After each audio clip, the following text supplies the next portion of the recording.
It's Tuesday, and it's time for the Jaybefaunt channel. I am your host, James Fauntleroy.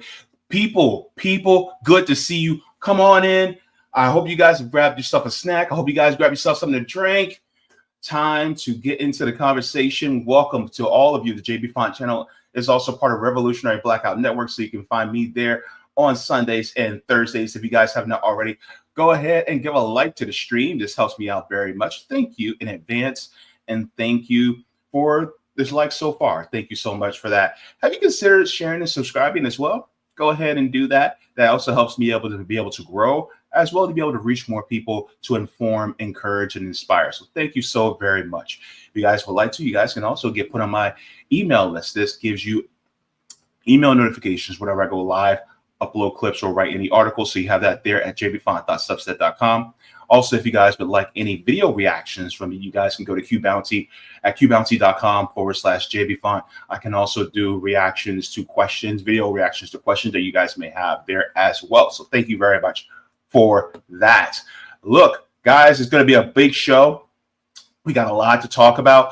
Hello to every single one of you. Also, by the way, there's a poll corresponding with the Epstein issue that we're going to be talking about. So if you guys already are up to speed on it a little bit, go ahead and take the poll. If you guys want to wait till a little bit later, that's fine too. Go ahead and take a look at the poll so that you guys keep that in your brain while we're having this conversation. But of course, I have a guest with me today. Well, let's go into what we're going to be talking about today. So a little bit later in the show, we're going to be touching back on the story that I talked about last week about what's going on in Philadelphia.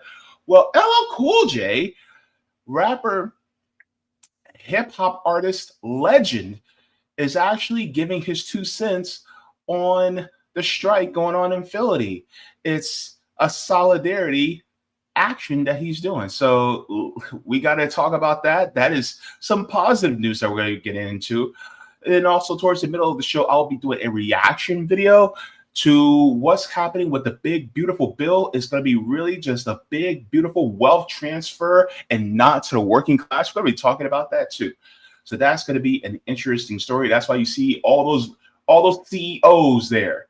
But first, we're going to be talking up to Niko House of For the People podcast, as well as host, and also one of the hosts on Hotspot. We'll be talking about all things regarding Epstein, Iran, Ukraine. We'll be talking about it all because you know what? He is a jack of all trades and master of many. So I would like to introduce Niko House. Welcome back. Appreciate it, man. You're too kind. It's been too long, man. I'm glad to be back. Mm-hmm. Yep. And it's kind of funny because you actually chose to wear my favorite color, orange. Oh, really? Mm-hmm. Man, my wife actually loves this shirt. That's why I have it on. I actually was going to wear something else, but I was like, all right. See, that's why I like you, because your wife is good people. She is, man. She is. She be getting on my nerves sometimes, but you know, that's because you're my wife. But she be doing now. She's learned to do it on purpose. So it's funny because you know, obviously, my wife doesn't speak English. For those of you who don't know, she speaks Portuguese. And one of the most interesting aspects of our relationship is like me actually understanding, like, so there's a understanding of Portuguese and then like understanding your, like the nuanced conversations and mannerisms of your significant other in Portuguese, because you actually understand them, like not just the language, but you actually understand them in their language. And so, and everybody has a different personality based off of, you know, what language you speak. Like my English personality is a little bit different than a Portuguese personality. And now that I understand her, she actually just takes great enjoyment by irritating. Like she just irritates me and does things on purpose, specifically to irritate me, because she's like, yeah, you can actually understand me now. So I can message you and irritate the hell out of you. She does it all the time, bro. It's so irritating. I'm like, why are you doing this? I just knew it would bother you. Like she does this thing where she like walks in front of me and she's like slows down because she knows I hate it. Like I'm a New Yorker. Like everyone from New York hates that shit. Like you can't just walk in front of me, speed up, and then slow down. And she knows I make a big deal about it all the time when we're like in Copacabana, and she'll do it on purpose. She'll be like walking fast out of nowhere, and then she'll just like slow down. I'm like, why are you doing that? Oh, my bad. I didn't realize I was doing that. I'm like, yes, you did. Yes, you did. But all right, it's cool. It's actually you know it's so bad that you had to put a ring on it. Yeah, man. That's kind of how it is, bro. I'm like, if she don't irritate you, she don't love you. Yep. She's like, You're like, I want to be annoyed by you forever. Yeah, hey, actually, yeah, that's kind of how I feel. I actually told her that the other day. I was like, yeah, you know, you're my favorite. Like, you're my favorite annoyance. Like, you get on my nerves, but you're my favorite headache. So it's cool. But it's like, but low key, you know, I'm spoiled. I'm spoiled. She be doing it because I'm spoiled, right? Like I be waking up to bed, like to breakfast in bed, basically every day. Like the kids, like I don't even get. I'm up, but like the kids are already like my oldest is already getting ready for school. He's already out the door. My other is already taking a bath. He already ready to go for his. I'm like, damn, you already did all this. It's 5:45 in the morning. Like she up. I don't even feel that she got up. I'm like, so if she mess with me a little bit, I ain't gonna complain because you know I'm spoiled. I ain't gonna lie, I'm a little spoiled. So yeah. Good deal, man. So, Niko, where do we start? Because there was this point where we were thinking that maybe, just maybe, Trump's Department of Justice would come out and say, okay, we got the Epstein files, we got the client list, we're about to release all the names, right? Because back in the day where the whole Pizzagate QAnon thing was, oh my God, there's child sex traffickers and blah, blah, blah. Well, that's what I mean. Whole thing. Yeah. Right. Mm-hmm. And then now it's weird because it's like, we have the list. And then we're like, okay, give us the list. What list? What list? We didn't say there was a list. Who told you there was a list? There ain't no list. Well, hey, you know what's funny about that, bro? I mean, they told us there was a list, right? Mamdani literally gave a whole spiel about how it was New York holding up the list before he was nominated as the director of the FBI. Kash Patel was talking about how the Republicans had the majority in the House and they were cowards for doing everything to impede the release of the list. And they're like, yeah, no list. But before it was like, there's no video of Epstein's suicide. Oh, but we got the video now. So like there was a list, but now there isn't a list, and there wasn't a video, but now there is a video. Even though there's a minute missing, did you hear the excuse as to why the minute is missing? I don't know if it's new. It's from a press conference today. Wait! I gotta show you this. You might have saw it already because you know you stay plugged in, and there is. I think they found a missing minute. They said they found it. No. They found the missing minute. Let me just share that with you right quick. Okay, so here it is, the missing Epstein minute. As we can see here. Oh shit! Oh my God! Oh my, bro, the pantsuit. Yo, not the pants, in the pantsuit, dog. They wrong for that. Yo, that's hilarious. Wait, what did she say? He came, he saw, he died, right? Yeah, basically. You know what though? That what's crazy about that is that's not like all that unbelievable. Like, would you not? I mean, not necessarily her, but like somebody connected to her probably was involved. I mean, if you want to get somebody suicided, she literally would be the best person to contact, right? Like, I mean, for being honest, like, I mean, she managed to get rid of Gaddafi. I mean, but like, shit, she managed to get rid of more people on her own team than world leaders. Shit, like, if the moment you become inconvenient, like, you just gonna disappear in the park somewhere. It's crazy how suicidal people become working for Hillary Clinton or Bill Clinton, dog. The working conditions for them must be like very, very stressful because everybody commits suicide after getting done working for them. But in the case of Epstein, I just find it interesting because, like I said, I mean, Kash Patel staked his whole career on this one issue, exposing the corruption involved, not only like the corruption involved with Epstein and all the clients who apparently don't exist, but also the amount of people in corruption involved in hiding the list and helping those people avoid accountability. that was his whole spiel, right?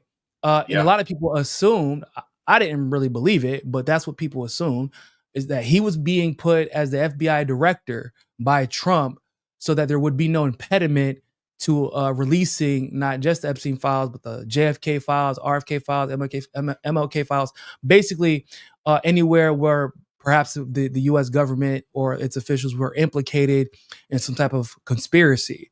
And we got redacted JFK files. I mean, we learned a little bit more. We learned how closely tied Israel was to his assassination. I mean, but like, okay, we already knew that. But the Epstein files for him specifically was supposed to be his bread and butter. And for him to sit here and gaslight us, not just him, you know, Bondi as well, and gaslight us the way they've been gaslight, it's insane because, like, so they've said they've had 2 statements that they've made, and I'm still trying to really figure out which one is I guess which one they're going to go with officially, because they said there wasn't a client list. Then they said there wasn't a client list that where anybody was implicated, like where anybody should be prosecuted. So it's like, does the list exist, or did y'all research this list and decide that they didn't do anything wrong? Because I'm trying to understand, if you did conduct a thorough investigation and we know that Epstein was in fact found guilty, why are you not letting, why don't you release a list? Like, why don't you release a list, or at least prosecute and let the courts decide? I mean, you know, put it before a grand jury, right? You know, in fact, for what you were just talking about, let's take a look at this, because here's the juxtaposition where Kash Patel, before he was FBI director, and then Pam Bondi as well. Again, logical play out. If there was a video of some guy or gal committing felonies on an island, and I'm in charge, don't you think you'd see it? Tens of thousands of videos of Epstein with children or child porn. And there are hundreds of victims. And no one victim will ever get released. It's just the volume. And that's what they're going through right now. The FBI is diligently going. Again. So wait, hold on. If there's hundreds of video, and if there are other people, if there are other people who are implicated, who may be shown in video, who might be on the list, then why aren't they putting that out there? Yeah, because they said it was child pornography, right? Like, so either it's just a bunch of kids in the nude, which I seriously doubt that's the case, because they said they were trafficked, right? That's what Epstein was found guilty of, trafficking. Yeah. He was not found guilty of being the lone wolf sexually assaulting every single one of these minors, right? Like that's not what he was found guilty of. He was guilty of trafficking minors along with Ghislaine Maxwell. So who did he traffic them to? And then for them to say that there was no blackmail involved of elites, bruh. And so Prince Andrew, you know, I don't know if you know, but like while this was happening, they decided to absolve Prince Andrew. They said there was not enough evidence to prosecute, like the U.S. which is weird, because like that would be a matter obviously for England, for UK to prosecute, but the FBI felt like it was important. The DOJ felt like it was important to come out and say that Prince Andrew wasn't guilty of anything. Just right after, by the way, Virginia, the woman who accused him, killed herself, was found dead. So okay, wait. Yeah, that happened. Yeah, that news actually slipped through the cracks yesterday while they were busy, because everybody, you know, they were saying like no one was getting blackmailed, and everybody was like, "Hold up, no, I distinctly remember that Prince Andrew situation, because it was a big deal when that judge came out and released those documents. She unredacted them. And that's how we found out Prince Andrew was involved. Bill Clinton was re-implicated, but Prince Andrew was the biggest name that popped up because it was new. And so to say that there was no client list, right? Or well, one, they said there was no client list, which is weird. Like, I'm like, yo, you're the worst blackmailer ever, because bro, you kept a flight log of everybody who was ever on your plane. You got videos on videos on videos, allegedly, right? You did everything. You laundering money like a pro, right? Through multiple banks over the course of decades. But you forgot to keep a list of the names of the people you blackmailed. Okay, I guess that makes sense. Like, you're the worst blackmailer ever, which once again, that's not true. I feel like they have the list, and I feel like it's one of those situations personally where it's two things. They got threatened. I don't feel like Netanyahu's trip to the United States yesterday was a coincidence. I don't feel like it was a coincidence at all. I feel like it was one of those situations where it was like, yo, so I'm popping through. Because y'all seem to be playing games with this Epstein list, like y'all actually going to release it. I just need to remind y'all who's in charge. Like that's what it felt like when he showed up yesterday. But it's most wanted. Yeah, right. But two, I truly believe that there is this fear that society would collapse because of just how many names are on that list. And because it's not just about who is on the list, it's about who is in charge when those people were engaging in that behavior, who allowed it to happen, who refused to prosecute it, who was hiding it. Because it ain't just like when you talk about a conspiracy or a RICO case, for example. This wouldn't be a RICO case, but like in a RICO case, it's not just the person who sold the drugs. It's everyone who was involved in the conspiracy. That's the problem. It would be the collapse and the total destruction of the trust that people have in their Western institutions. And that's already fading as it is, but it would be over. They would be like, why the fuck would we listen to anything I got to say? There would be no redemption. I believe that it would just, they know that. Like, it's beyond just holding them accountable now. It's like, bro, when you look at that list, Prince Andrew was on the, like, bro, when you talking about princes involved, princes, presidents, celebrities, elites. I mean, bro, this whole, even the Diddy situation seems like oddly timed. Like the adjudication of the Diddy situation seems oddly timed, right? The fact that once again it's a video appeared out of nowhere. The fucking Patel gaslighting us, saying we don't want to basically re-traumatize these women, and the women are like begging for everyone to talk about this again. They're like, yo, no, we want people to be held accountable. What are y'all talking about? It's already happened. We are waiting for you guys to hold them accountable. Bro, Ben Shapiro came out and was like, he said, you know, guys, I know Pam Bondi, you know, I know Cash Patel. I don't think they would lie to us. They wouldn't lie to me. I'm for real. He really said that, bro, in the clip. I was like, is he joking? And he said, and if you believe otherwise, you have to provide proof. Jay, how the hell am I going to provide proof of something if they don't want to goddamn release a list? Of what proof? You won't even give us that. Yeah, let's take a look at that, because I want to hear what he has to say here, because Ben is insufferable. Let's just put on the record. We now have the answers. And the problem is this. People who never hedged their bets, people who never at any point suggested to you that they don't have data to back up the speculation, that the speculation was in and of itself the conclusion, that if you speculate without evidence, that amounts to an actual conclusion to an investigation, they're going to be very upset today, because it turns out that the DOJ and the FBI have concluded that Epstein didn't have a client list and died by suicide, according to a memo detailing the findings obtained by Axios. Now, again, does this put to bed like all inquiries? Of course not.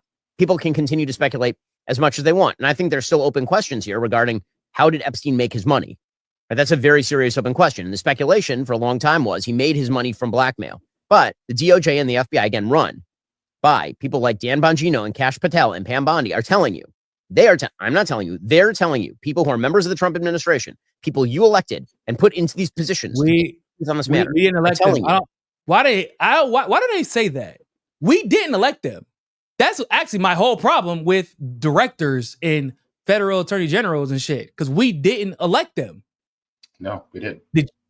What vote did y'all, when y'all cast y'all ballots, did you see a vote for the FBI director, the CIA director, the DNI? No. Like They're appointed. they advocated for themselves, but we didn't vote for them. Yeah. No one did.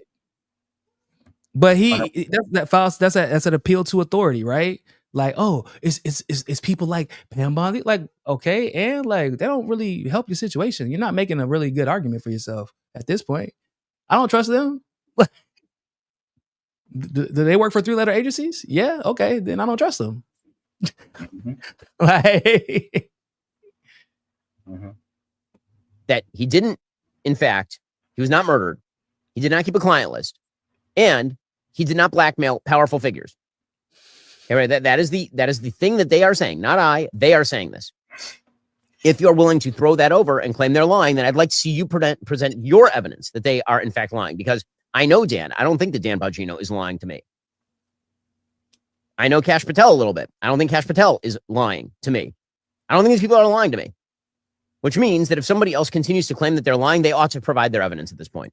And now is the point at which the facts on the ground have changed. And so either you ought to shift your opinion based on the facts that have now emerged, or you ought to acknowledge that this was never a fact-based inquiry in the first place.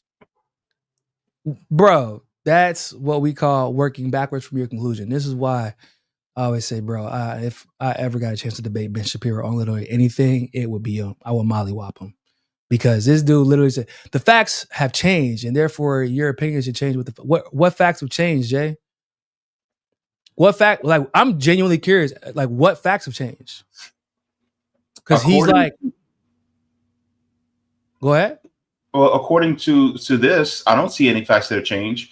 This is from the Independent. It says Ghislaine Maxwell's Little Black Book to remain secret after judge warns against needless name dropping. It says redacted version of the infamous Contact book featuring Maxwell and Epstein's network of famous friends was published online in 2015. This came out in 2021. Mm-hmm. It says Ghislaine Maxwell's Little Black Book containing the names and addresses of nearly 2,000 world leaders, celebrities, and alleged victims will remain secret. Miss Maxwell world leaders. Those sound like elites to me, right? World leaders. Huh? Remember, because Ben was like, "Oh, there was no elites getting blackmailed." World leaders sound like elites to me. Mm-hmm. Why do you got a little black book, girl? First of all, it's like 2020. It's 2021. You holding a little black book like you ain't got a cell phone? Mm-hmm. You know what I'm saying? Like, nah, she got a list. That's called a list. I'm not a little black book is what you had that in the 90s. That's where you kept your side pieces and stuff. Like, nah, if you got a little black book in 2011, 2015, 2016, it's for other reasons. And every 2,000 world leaders, who is Ghislaine Maxwell to know and have a contact list of 2,000 world leaders? Who is she? I mean, I know who she is, but I'm saying, like, of what importance is she to the function of the world that she should have that much contact with 2,000 world leaders?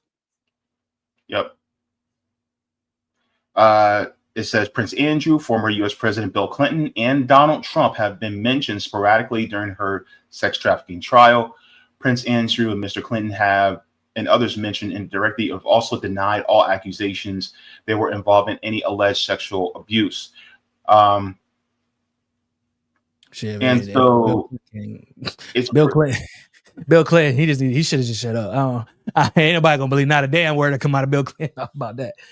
That shit was wild. I remember whenever all this news was coming out about Epstein, and Bill Clinton's name was dropped regularly and often, even in that report from Virginia, the documents that got dropped, and like the DNC invited him to speak at the DNC convention right after. I was like, bruh, y'all shameless. Because if this was like a Republican who got name dropped, y'all would never. And AOC, I think, spoke like right after him. I'm like, I can't believe that shit. Yeah. For instance, Juan Alessi, Epstein's former Palm Beach house manager, had testified the directory was used by Miss Maxwell to book massages from young girls, including at least one of the accusers in Miss Maxwell's sex trafficking trial. So, by that very fact there, Juan Alessi would know the people who are on some of that list. I hope this person's still alive. Oh, that's actually probably a good question. Yeah, I don't know. I mean, sure, I can do a quick search real quick. That actually might be a good question. Let's see. Mm-hmm. I hope I don't see a. Oh, he was part. Damn, 1991 to 92 through 2002. Mm-hmm. It looks like still alive. Okay. For now, looks like it. Yeah. But people forget that Pam Bondi was also the she was one of the attorneys in Florida. She was the Attorney General of Florida. Yeah. She was there for the sweetheart deal. I need people to understand the context of that. So the sweetheart deal that was given to Epstein, like 2014, 2015. Pam Bondi was the Attorney General. Jim Acosta was the judge who gave the sweetheart deal. Most of you all may remember when Acosta was actually asked by the press whenever Epstein was prosecuted again later, why he gave Epstein the sweetheart deal to begin with. He said because it was above his pay grade, and Epstein was a member of the intelligence community, right? Okay. Mm-hmm. He was actually fired from the Trump administration because of that sweetheart deal that he gave, even though he made it clear, like, look, bro, I basically was threatened. Mm-hmm. I mean, I'm not saying that's a good reason, but I'm just keeping it a bang. Like, that's what it amounted to. What is wild about that is Bondi, being the Attorney General, had the ability to appeal, right? Like, she could have gotten involved. She could have spoken up. Mm-hmm. There were plenty of steps she could have taken to ensure, like, she could have not accepted that. Like, nah, we need to run that back. She could have pursued the case even further because obviously there were other charges that could have been put on him because they were put on him.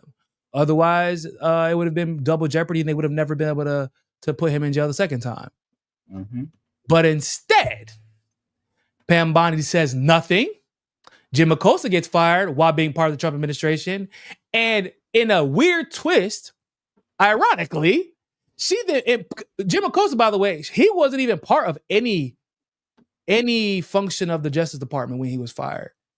He had nothing to do with the Justice Department. He was not in any way connected to anything legal, even though he was a former federal judge. Mm-hmm. Bondi is the AG, y'all. Said nothing during the Epstein trial. Nothing as the AG of Florida. Also now a part of the Trump administration, but in an official legal capacity. She is the head cop. She's top cop. Mm-hmm. She lied when she said there was evidence. She even said that New York, the New York AG and the FBI up there were hiding evidence, and she's gonna get to the bottom of it, etc., etc., etc. Find out she's lying, and then nothing happens to her. Mm-hmm. Yep. And as we can see here, they were holding up the evidence like it was like they won a prize. Like, hey, we got the evidence right here. Take a look, everybody. Files of, if I'm not mistaken, those files had they were filled with redacted files that actually were already public. It was public info that they redacted and then like held up those binders like, yeah. I mean, I don't know if you've seen, but what's wild about this whole situation is watching the Trump supporter meltdown that's been going on, at least online. Because like you got like Benny Johnson, for example, lives on TikTok talking about all the evidence that leads to the fact that obviously there's a client list. Obviously the government's conspiring to hide it. And they are doing everything they can and mentioning everybody they can except for Donald Trump. Yeah.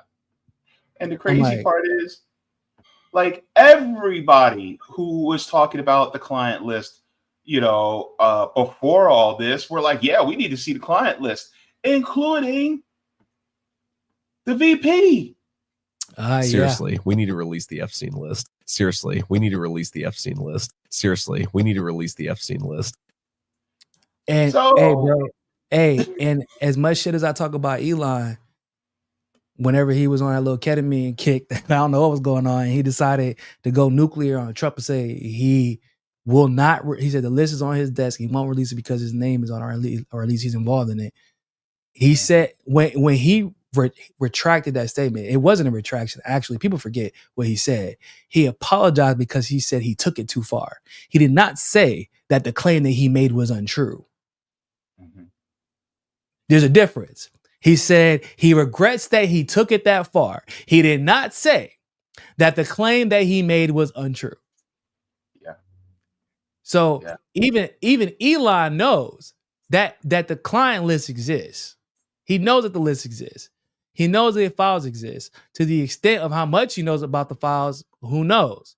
But I mean, shit, it don't take nothing for him to pay somebody off and figure out exactly who's involved. But he knows. Bro, if you know how I know he at least knows a little bit, if not a lot.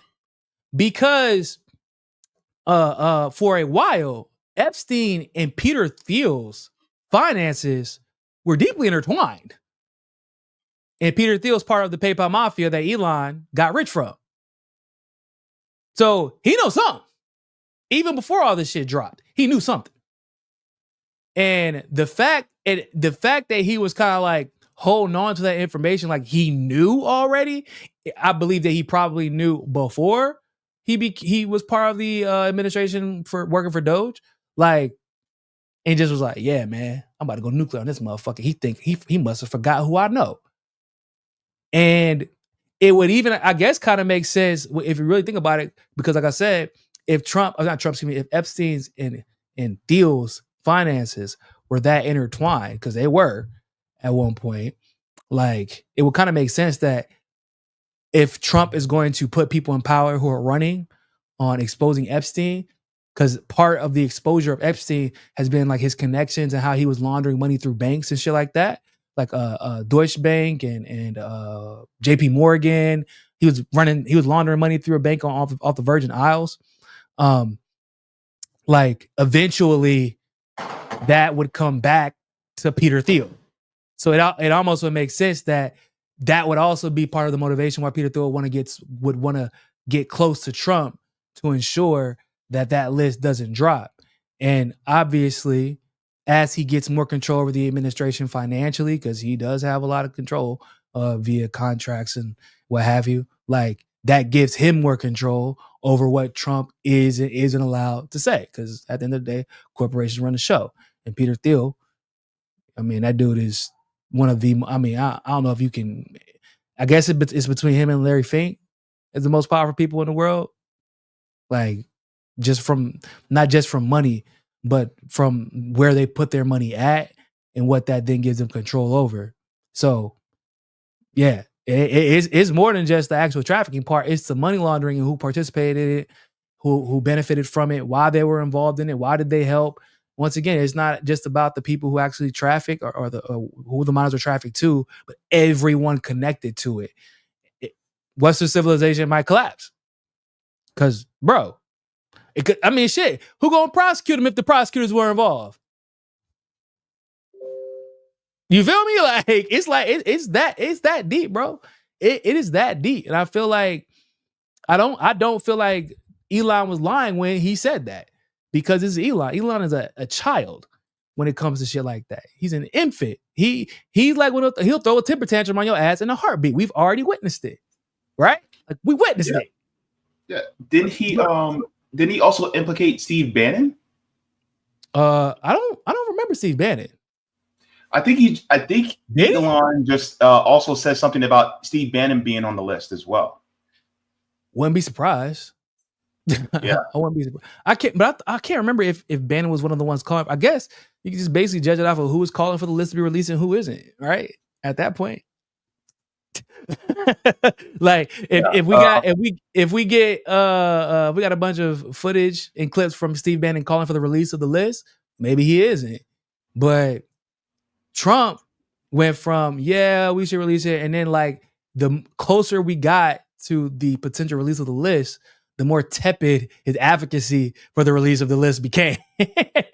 He's like, yeah, man, maybe we'll think about it, man. Like, we gotta do some investigation. In fact, here it is. So Roger Stone says, why would Bannon meet with Jeffrey Epstein both at his New York home in Paris after Epstein was convicted of sex crimes in Florida? Why would he coach Epstein for his 60 Minutes appearance? And Elon Musk said Bannon is in the Epstein files. Well, there you go. Holy shit. What was that? Oh, that looked like July. He said that recently?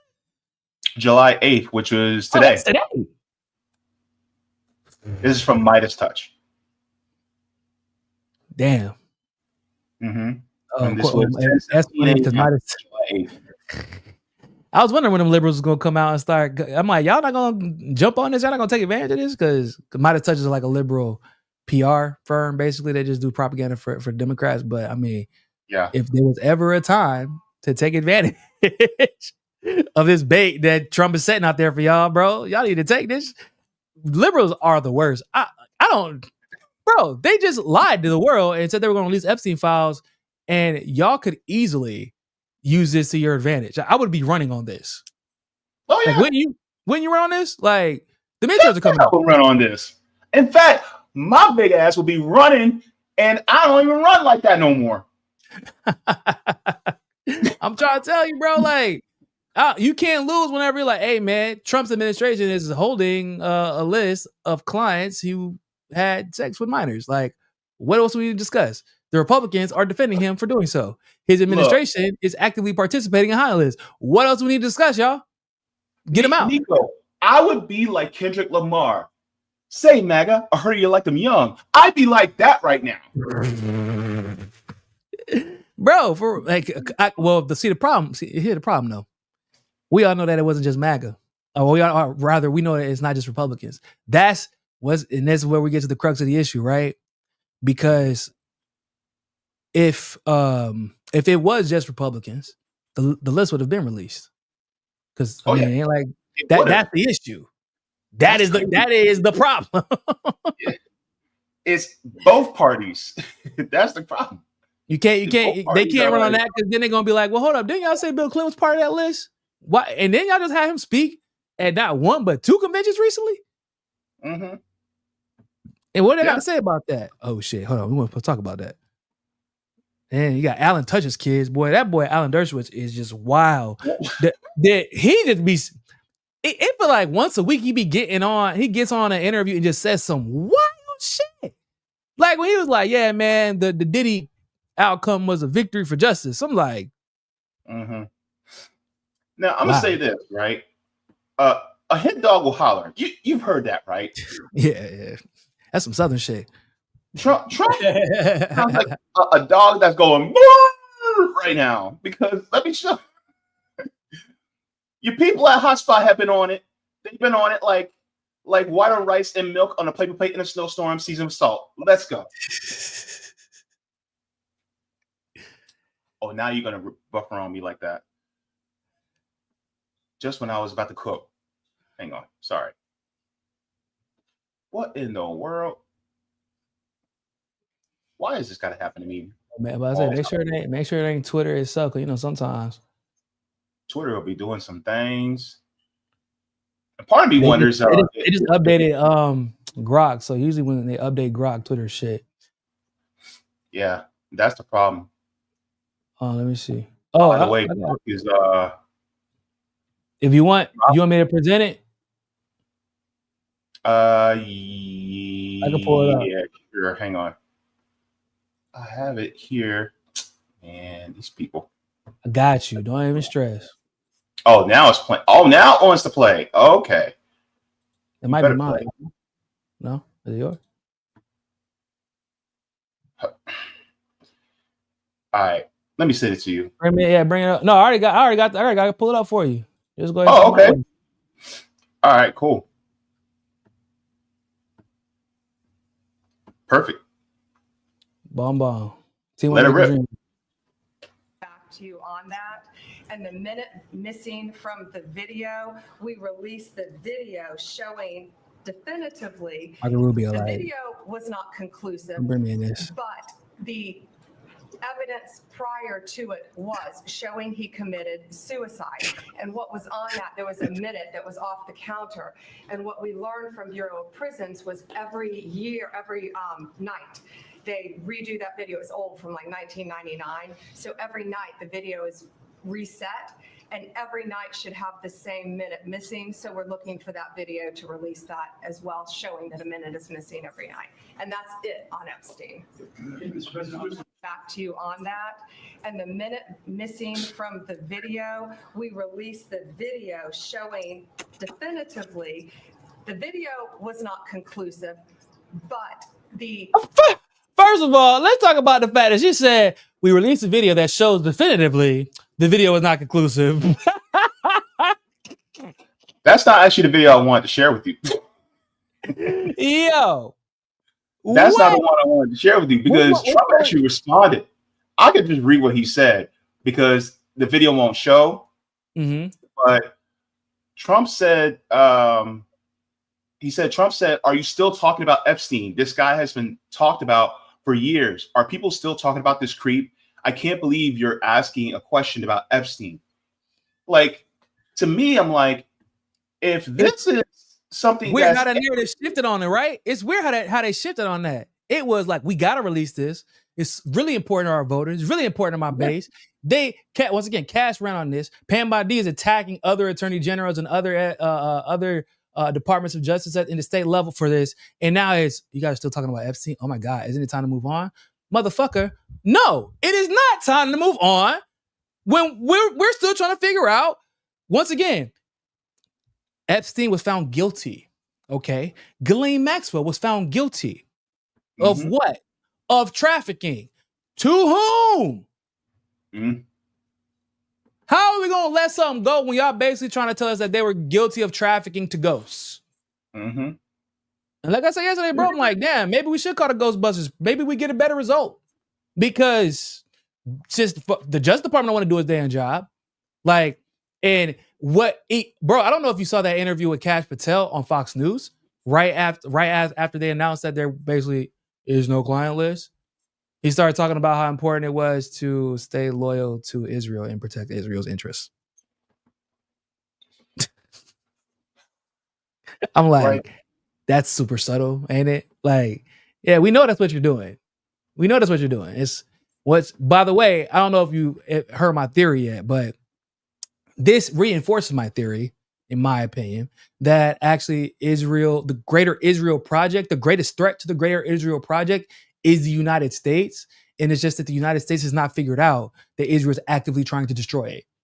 Mm-hmm. But it's managed to convince the United States that, no, we're allies. The same way that the United States kind of used Western European powers after World War II to secure its powers, like to secure its power or status as a nuclear power, as a superpower, as a number one superpower, by like allowing them like, oh yeah, you're going to help us, but you're going to drain your resources.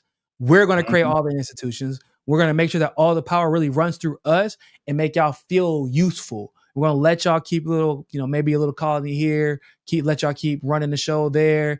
But like really, y'all are actually working for us. And by the time we realize it, it'll be too late and we'll already be the number one, the number one people on top. Like, and that's basically what Israel is doing. Like even involving us in the war with Iran, that's not really about, is it about defeating Iran? Yeah. But they know the United States can't beat Iran. They're not stupid. I know they have enough intelligence, like literally military intelligence to know we can't beat them. We can't. Yeah. Like we can't do it. And even if we got into an active war with them economically, it would also damage not just the United States. It was going to drop, bro. That war could have driven oil barrels up to like $150 per barrel. It would have killed the world economy, but specifically the UAE, in which obviously Israel supposedly has its Abraham Accords with, but like they also need some of those countries because they fall into the Greater Israel Project, and it's easier to control them if they're economically disparate. And I was saying down, but like so basically, in having the U.S. engage in Iran would be the same thing that they had hoped to achieve by having Germany and Russia engage each other in World War I. It was to drain both of them, right?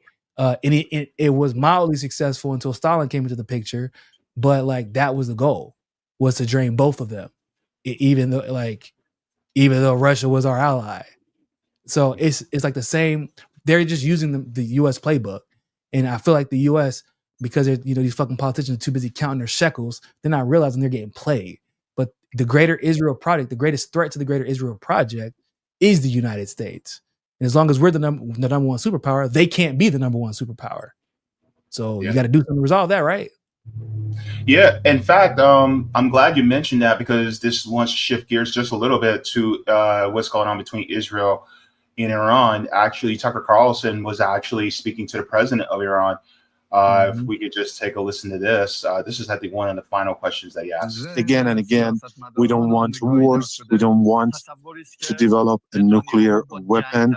And this false image, this wrong mentality created in the minds of the U.S. Decision makers and officials is because of the devilish machinations instigated by Netanyahu and the Israeli regime and its policies based on warmongering.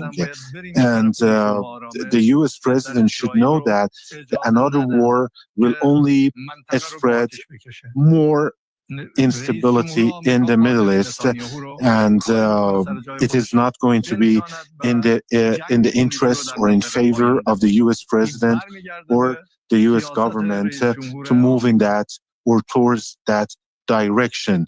They instead need to choose peace and tranquility, which is something that I am and my government and my country are after. And I also, as I said, I believe that the U.S. president is powerful enough to put Israel to Netanyahu in their place, to contain them and replace warmongering, bloodshed, and conflicts with peace and tranquility. Mr. President, thank you for taking the time to explain your perspective. I appreciate it. Thank you very much for providing me with an opportunity to tell you about what is going on in my mind and in my heart. And I hope that peace and tranquility will prevail, not just for the people of the United States, for the U.S. officials, but for the whole world, and especially the people of my region. And thank you again. So they are trying to prevent whatever the United States is doing, because honestly, the president of Iran said that the United States, it would not work out in their best interest to destabilize the region.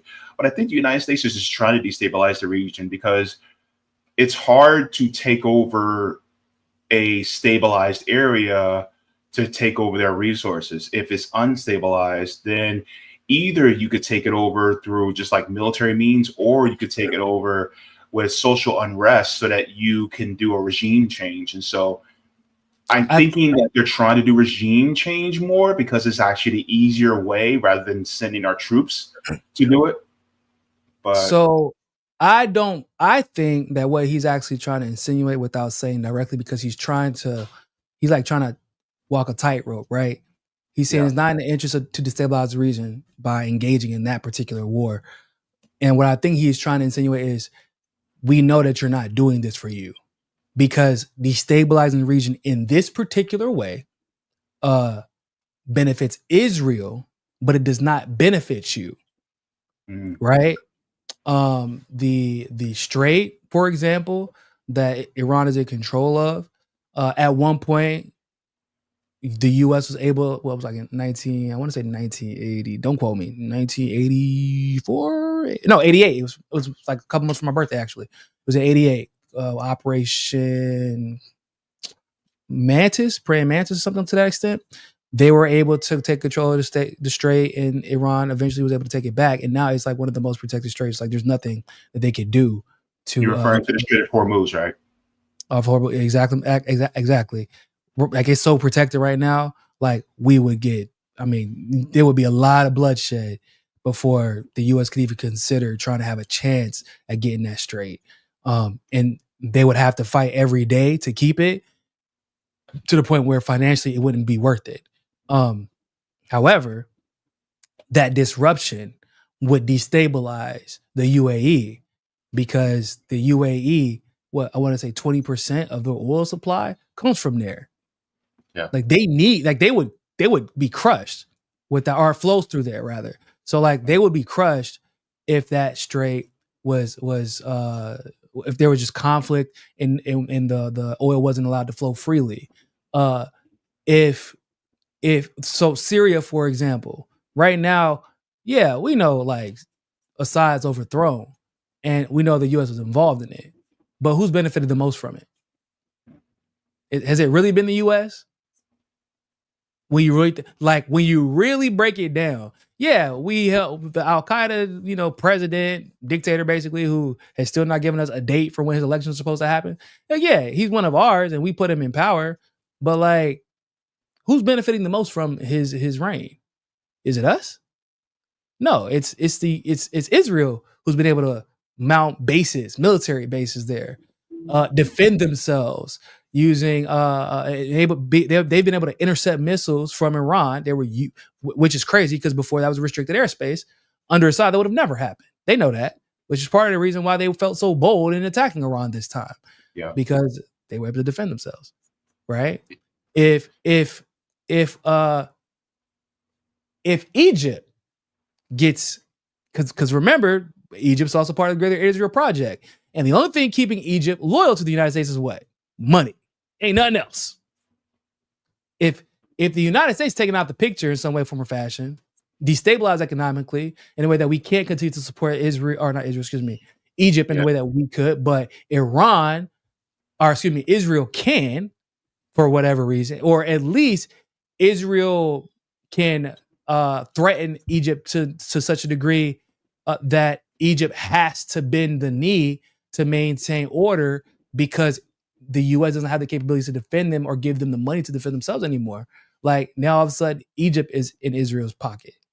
Like, it becomes obvious, if you actually are paying attention, that the United States working to destabilize Iran would just ultimately lead to the destabilization economically, and I believe it would seed doubt militarily in the United States, because everybody knows y'all can't win. That's why y'all haven't gone to war with them yet. How many times have I said on this show, in my show, plenty of time, if the United States thought they could go to war with Iran, they would have done so already. Yeah. If they thought they could win, they would have done so. They thought they could win in Afghanistan. That's why they went. They thought they could win in Iraq. That's why they went. Syria. That's why they went. Libya. That's why I can't count. Every time we think we can win, we go. Iran is the only country that we send other people to do our dirty work, because we know we can't win. We like, hey man, y'all don't go try to handle that for us, please, because we sit Saddam. Saddam got his ass whooped by Iran. Got his ass handed to him. Quickly, bruh. We didn't go, and we ain't been back since then.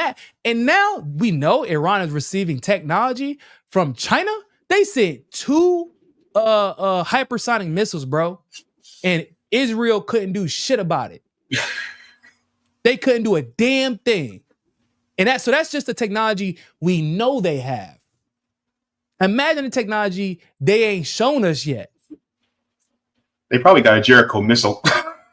Hey, look, while you playing, their scientists work with the Chinese scientists to make a lot of this tech.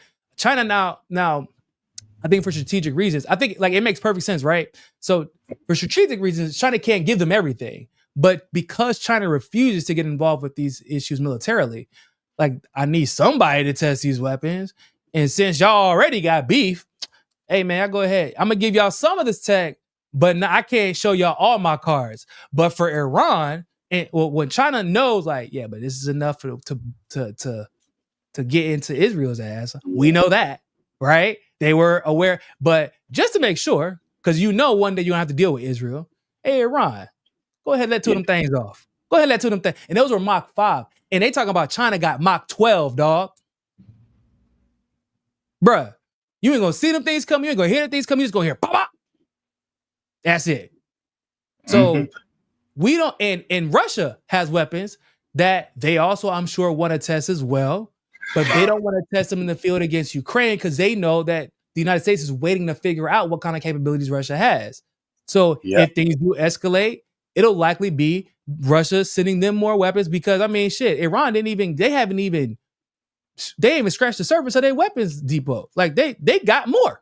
They said it like, yeah, bro, we use 5%. And most of the missiles that we use up until they launched those hypersonics were 30 years old, busting Israel's ass. 30 Niko, years old, bro. I gotta tell you, blowing dust off the missile. I gotta tell you, bro, you moonwalk into my next point so beautifully. It might as well be Motown's 25 right now because look what you did. Look what you did. Look, Pentagon halting some promised munitions for Ukraine. Really? Because Trump said he about to give him some. So who lying? Yeah, he's going back. He's basically countering what the Pentagon has already said. That's the weird. crazy part. Usually the opposite. Usually, like he the one was like, "No, we're not gonna do it." And the Pentagon was like, "Bitch, yes, we are." Like, so now it's the opposite. And the crazy part is a lot of people who are in MAGA who are like, "Oh, we need to end these wars." They're basically going, "Wait, Donald, what are you doing?" Because we're supposed to be ending these wars, not keeping them going. But Donald's like, "Nah, we got to keep this party going." And threatening sanctions, and he threatened to sanction Russia even further. And what's crazy to me is like he doesn't really have justification. He's actually started engaging in ad hominem attacks against Russia or against Putin because he can't give justification. There is none because all Putin is doing is responding to the actions of Ukraine and the EU and NATO. And now that and now Trump has become all NATO friendly and shit all of a sudden. Like, what else is he supposed to do? Yeah, I know. Another thing that MAGA is trying to conveniently ignore. That I ain't ignore that shit because I remember how he was talking about how NATO's just a bunch of warmongers and the US needs to pull out for the sake of our own self-interest. And now all of a sudden he's friendly with NATO, right? He says he's going to end the war in Ukraine in 24 hours. Now he's giving them more weapons. At first it was Zelensky who's the problem. Now it's Putin. Bro, I said, y'all told me that every day I get on X, bro, and they be telling me I see at least once or twice, but he's infinitely better than Kamala. I can't tell. What's the difference in their foreign policy? Explain to me, please. I genuinely cannot tell, JB. I don't like. I guess the style that he delivers a lie, the way that he warmongers, like it. You're possibly, bro. He called Netanyahu like possibly the greatest leader in the world or some shit like that the other day or yesterday. Like, bro, first of all, that's some weird ass dick riding for Trump because Trump don't believe anybody the greatest leader in the world except for him. Yeah. So, like, the fact that you're saying about Netanyahu lets me know you are a problem. Like this man, Netanyahu, Israel, it's becoming more and more obvious to me that like they're the problem, he's a problem, and they're going full mask off recently to the point where it's like they're putting all their chips on the table. Like, yeah, no, we got to do this now. For whatever reason, they feel like they have to make their move now. And it's become more like with these moves against, they just launched another offensive against Lebanon. They're making this deal with Syria to formalize a military presence there. They're obviously, we never know when they're going to attack Iran again. I don't believe that was the last attack. They agreed to, quote, like, actually, no. Netanyahu didn't even really agree to a ceasefire deal. What he said was they achieved their goals. They achieved their objectives. That is not agreeing to a ceasefire. So I don't believe that's over. It's just they're biding time for the United States to rearm them because they were getting their ass handed to them because our Iron Dome got smacked down. It got smacked down. That thing got crushed. Boy, wasn't nothing iron about that dome, boy. I'm trying to tell you. It was like, I just feel like Israel right now is controlling everything with and by the way, I don't believe that this Russia-Ukraine conflict is like mutually exclusive. I still maintain that because Putin does not like Netanyahu, if need be, he will get involved in an effort to defend Iran because the world's economy depends on it. The BRICS economy depends on it. The global South economy depends on it because it isn't just about the oil. It's about the supply chain that would be disrupted, right? So, but in order to ensure that Russia, because Putin is a very astute military mind, he isn't going to overstretch himself in the same way that the United States would in this situation. He has to handle his business first. So you got to keep Putin occupied. You cannot allow him the freedom to get involved with Iran because he will, because it is in the interest of Russia to do so.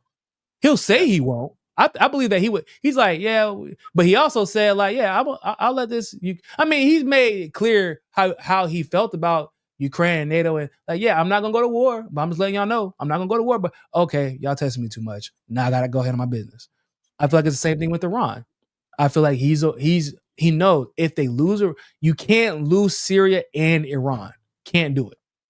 You lose Syria and Iran, Afghanistan and Iraq are gone. They're done. Azerbaijan's already with Ukraine and Israel. And that's like the little proxy over there. They're not official member of NATO, but that it's right now the speculation is that it was Azerbaijan that helped Israel traffic those weapons, those bombs, and the Mossad agents into Iran because they border Iran. So, and that's shit. That country's corrupt as shit. So they're not going to. No smart superpower from the global South or Russia would allow Iran to be overthrown. And as gracious and graceful as the leadership of Iran has been, and I can appreciate the desire to advocate for peace. And by the way, I think it's important to mention during that interview, he made it clear that the reason that Iran does not have a nuclear weapon is because their religion does not allow them to. And he was very clear about that. And I've talked about that too. I'm like, y'all not understanding. Like, hell, personally, I want them to have a nuke. I need them to have a nuke. I feel like the world's stability depends on Iran having a nuke. Because, shit, we have plenty of examples that every time a leader gets rid of their nukes and the US or Israel has beef with them, that leader is no longer alive. Like Gaddafi, Saddam. There are a couple guys, but like people forget that's what happens when you get rid of your nukes. So, they try to assassinate this man. He is still carrying himself with such grace. Like, and I appreciate the fact that he even said he said, yo, we want peace, but like, don't get it twisted. We are prepared to defend ourselves too. But like the way he carried himself in an interview let me know, like it gave me a glimpse really into how he like his vision of the world and Iran's vision of the world. Like they genuinely want peace, bro. He's like, can y'all just leave us the fuck alone? Like, bro, just leave us alone. But I do believe that he mischaracterized Trump's ability to maintain peace in that region. I think he gave him a little bit too much credit. He was like, no, Trump or the president of the United States is powerful enough to stop Israel. No, I don't believe that he is. Well, because the people who own Trump, being the actual people at the top, don't want him to stop Israel. Yeah, people at the top they're Zionists. Like, yeah. That's my personal theory. Anyway. The people at the tippity top are Zionists through and through. This Zionist supremacy idea. I don't know how, when you're talking about, so we know who is in control based off of like the levers that they have the ability to pull because of where they're running. Like the most important aspects of society, for example, finance, right? Okay, who's in control of the finance? Zionists. Entertainment. Who's in control of entertainment? Zionists. Okay, like, bro, and it's weird how you can consistently go to multiple countries and it's the same pattern. That's what's scary. Like that, bro. You would think that shit's different in Brazil. No, at the tippity top, it's Zionists. And it's as crazy as that shit would seem. No, it's real. Like you go to Venezuela, same shit happens. There's a lot of Zionists. Now Maduro is different because he runs a show there, and he's able to get them out. But like a lot of the problems that were caused there and that are caused by white Christian Zionists, right? Mm-hmm. When you look at all the levers of society that can be pulled to influence outcomes in one form or another, and the fact that Zionists run every single one of them, they have the ability to pull every single one of them.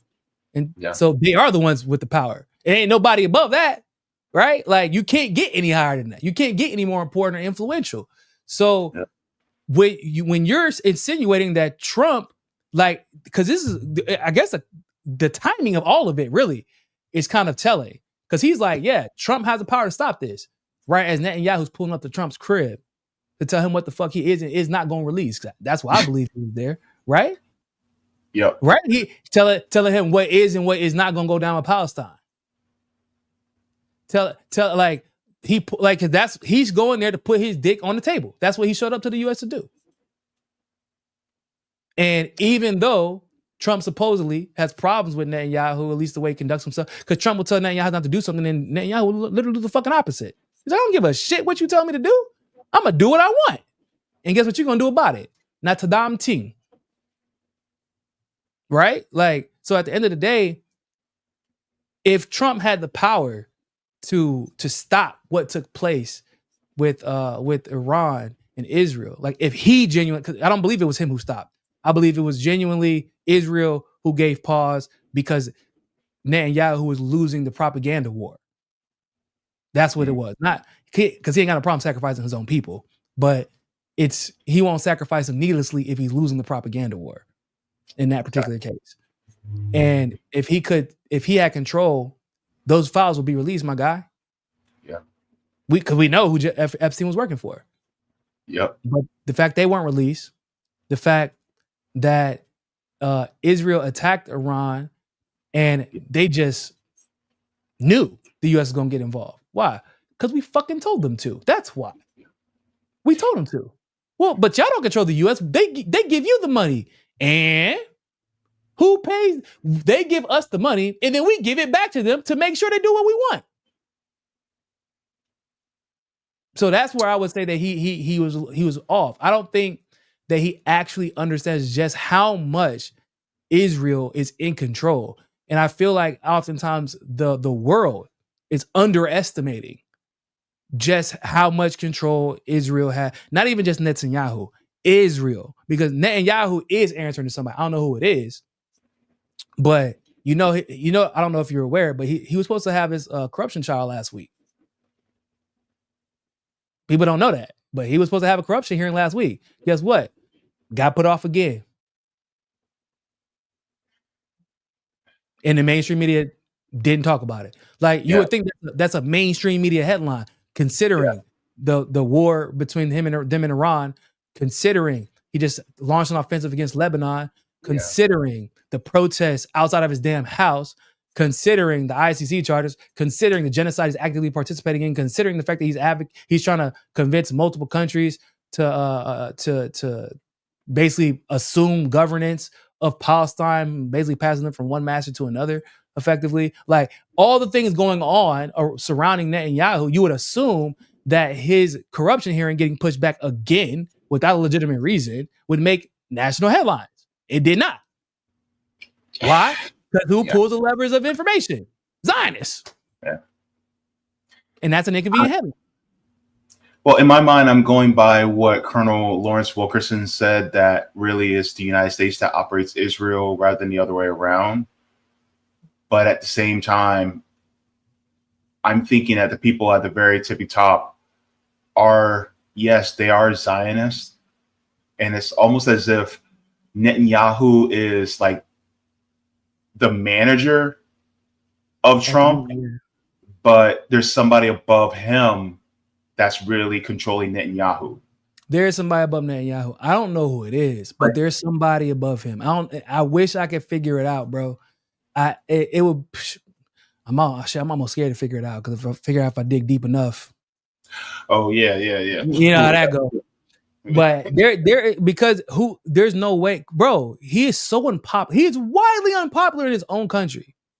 Members of his own party want him out of office. Members of his own administration have left office because of the way he's handled this policy. Mama probably don't even like him. Huh? Say what? I said his mama probably don't even like him. Hell, probably not.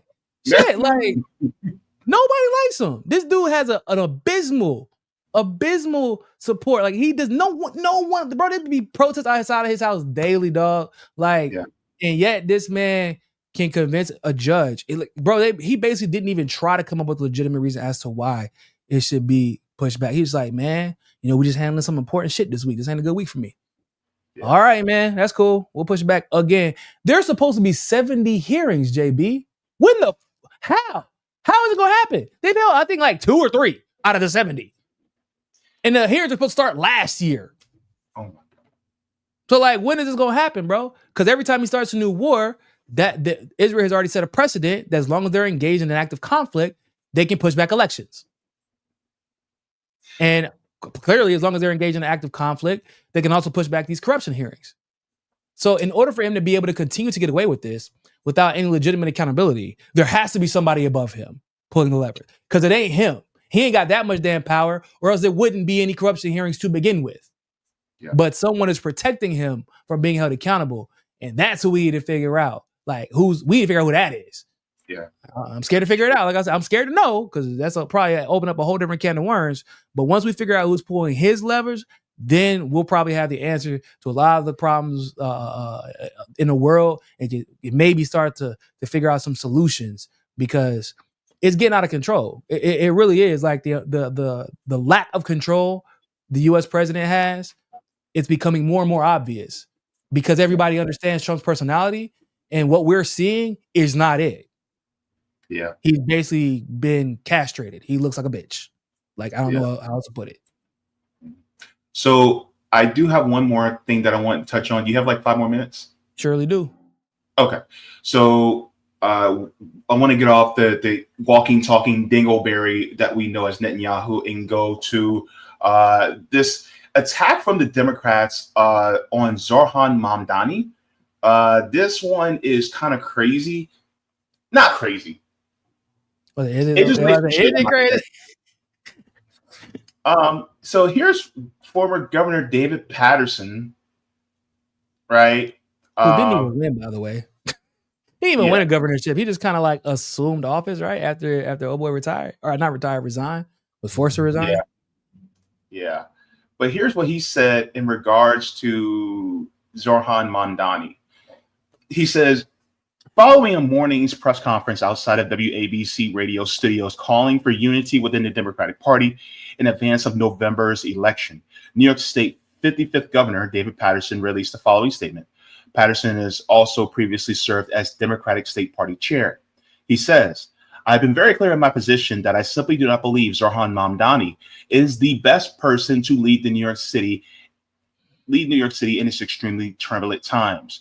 We just saw a federal budget passed and signed that will create havoc on New Yorkers in the coming years in our education system, the healthcare community, and for hardworking families already struggling to make ends meet. We cannot afford ideas without a plan for implementation or funding. Mr. Mamdani ran a successful primary campaign with tremendous ads and a well-done social media strategy that engaged young voters in a way we have not seen to date. However, the general election is a very different electorate that encompasses the entirety of the city. I truly believe my fellow Democrats will be doing a disservice to the people they wish to serve if they do not come together and decide to support whichever candidate has the most support among them in advance of November 4th. We're at a critically important time in our country's history, and the most populous city in America will need true leadership to navigate this moment. That leadership will need to show itself in the coming months before ballots are printed and the voters start returning ballots by mail. As public polls and surveys are revealed in these coming weeks, it is my hope and belief that other candidates still in the race will come to the logical conclusion that New York City needs the most effective leader to navigate what's coming next, and that cannibalizing each other's support will be doing a disservice to the millions of people who call New York home. Okay, man, that was a lot of way for a blind guy to not say shit. What? So, okay, my question. It's funny, Patterson's blind. So like, I'm not, you know me, I actually don't trust Mamdani all that much at this moment. He got to earn my trust. But like, okay, so who is it? Because he said it's not Mom. So who is the candidate that he is saying would be the? What happened to vote blue no matter who? Yeah, what there's not like so vote blue no matter who is already out the door, and also is he's saying like vote for Eric because he didn't say Eric Adams. So it sounds like he's actually advocating for Andrew Cuomo, but he can't say that because he's also a rapist. So like he can't say it, but he's saying it because you know how Cuomo basically created his own party specifically because he feared that he would lose the primary, so that he could run, which he did lose. Which actually kind of surprised me to some degree because you know Democrats ain't never had no problem electing a sexual predator. So like who are you saying that it's Eric Adams or? And also, don't get me wrong. Since when do New Yorkers like since when do New York Democratic Party members care about how and what's going to be funded in New York? Like y'all just gonna raise taxes and screw people over anyway. Like that's just kind of how y'all do business in New York. Like ain't nobody being fooled by that shit. I feel like if you take money from I don't know like the NYPD for example, and take money from a lot of these corrupt institutions that are just throwing money away, it'll be fine. A lot of the programs that he's advocating for are just like maintenance programs. It's to disallow private institutions to take advantage of New Yorkers, if we're being real. He's not asking for a lot. Mamdani is like the most basic of basic socialism, if you want to call it that. But really, it's just common sense. He's legitimately not asking for a lot. Like I said, I don't even trust him that much. But like, what would qualify as good leadership during this turbulent time, as he mentioned? And why didn't he mention a name? That's what's weird to me. It's like they brought this man out just to say, fuck Mamdani. Like, I'm just letting y'all know I'm former Mayor Patterson, who didn't even win. I had to be picked. Like, I had to be, because he was lieutenant mayor. And the original mayor was forced to resign like a year in. So Patterson served the rest of the 3 years. Didn't even win. So like he doesn't really have any say because I believe he was actually picked. He was selected. And so I don't understand why he actually believes that he's influential amongst the voting bloc. He hasn't shown any competency regarding how and who is going to how they're going to vote and why they're going to vote the way they vote. And why would he believe that New York City can't be won over through the campaign strategy that Mamdani has put forth? Because so far it's been working. It's been working to such a degree that Trump feels the need to get fucking involved, which is weird to me. Because he's like, bro, why you care so much? Is it nothing to do with your race? It's this whole Mamdani race in general has been weird as hell. I ain't gonna cap. Like, it's been weird to me. Trump getting involved, I'm seeing like legitimate criticisms from the left, like this whole idea of him prioritizing anti-Semitism and combating that. And like, I'm like, bro, don't put anti-Semitism and hate crime in the same sentence unless it's going to be preceded by, and our black brothers and sisters have been dealing with X, Y, and Z. And that's why we got to because like, he ain't doing too well amongst black voters. And people don't know Cuomo won the black vote. And there's a reason for that. It's not necessarily because of what Mamdani did. It's because of what he hasn't done and what he hasn't said. So this to be clear, but even still, like, I don't understand like why we have the left that has legitimate criticisms, but then if you make the legitimate criticism, people are coming at you crazy, like we put Jesus on the cross and try to crucify. I'm like, nah, it's just we were around for the last 10 years, my guy. We saw AOC, we lived through it. We saw Bernie Sanders, we saw Tulsi Gabbard, we saw for some people Andrew Yang, like we saw it. Like, bro, y'all want to call the same trick again? Yeah.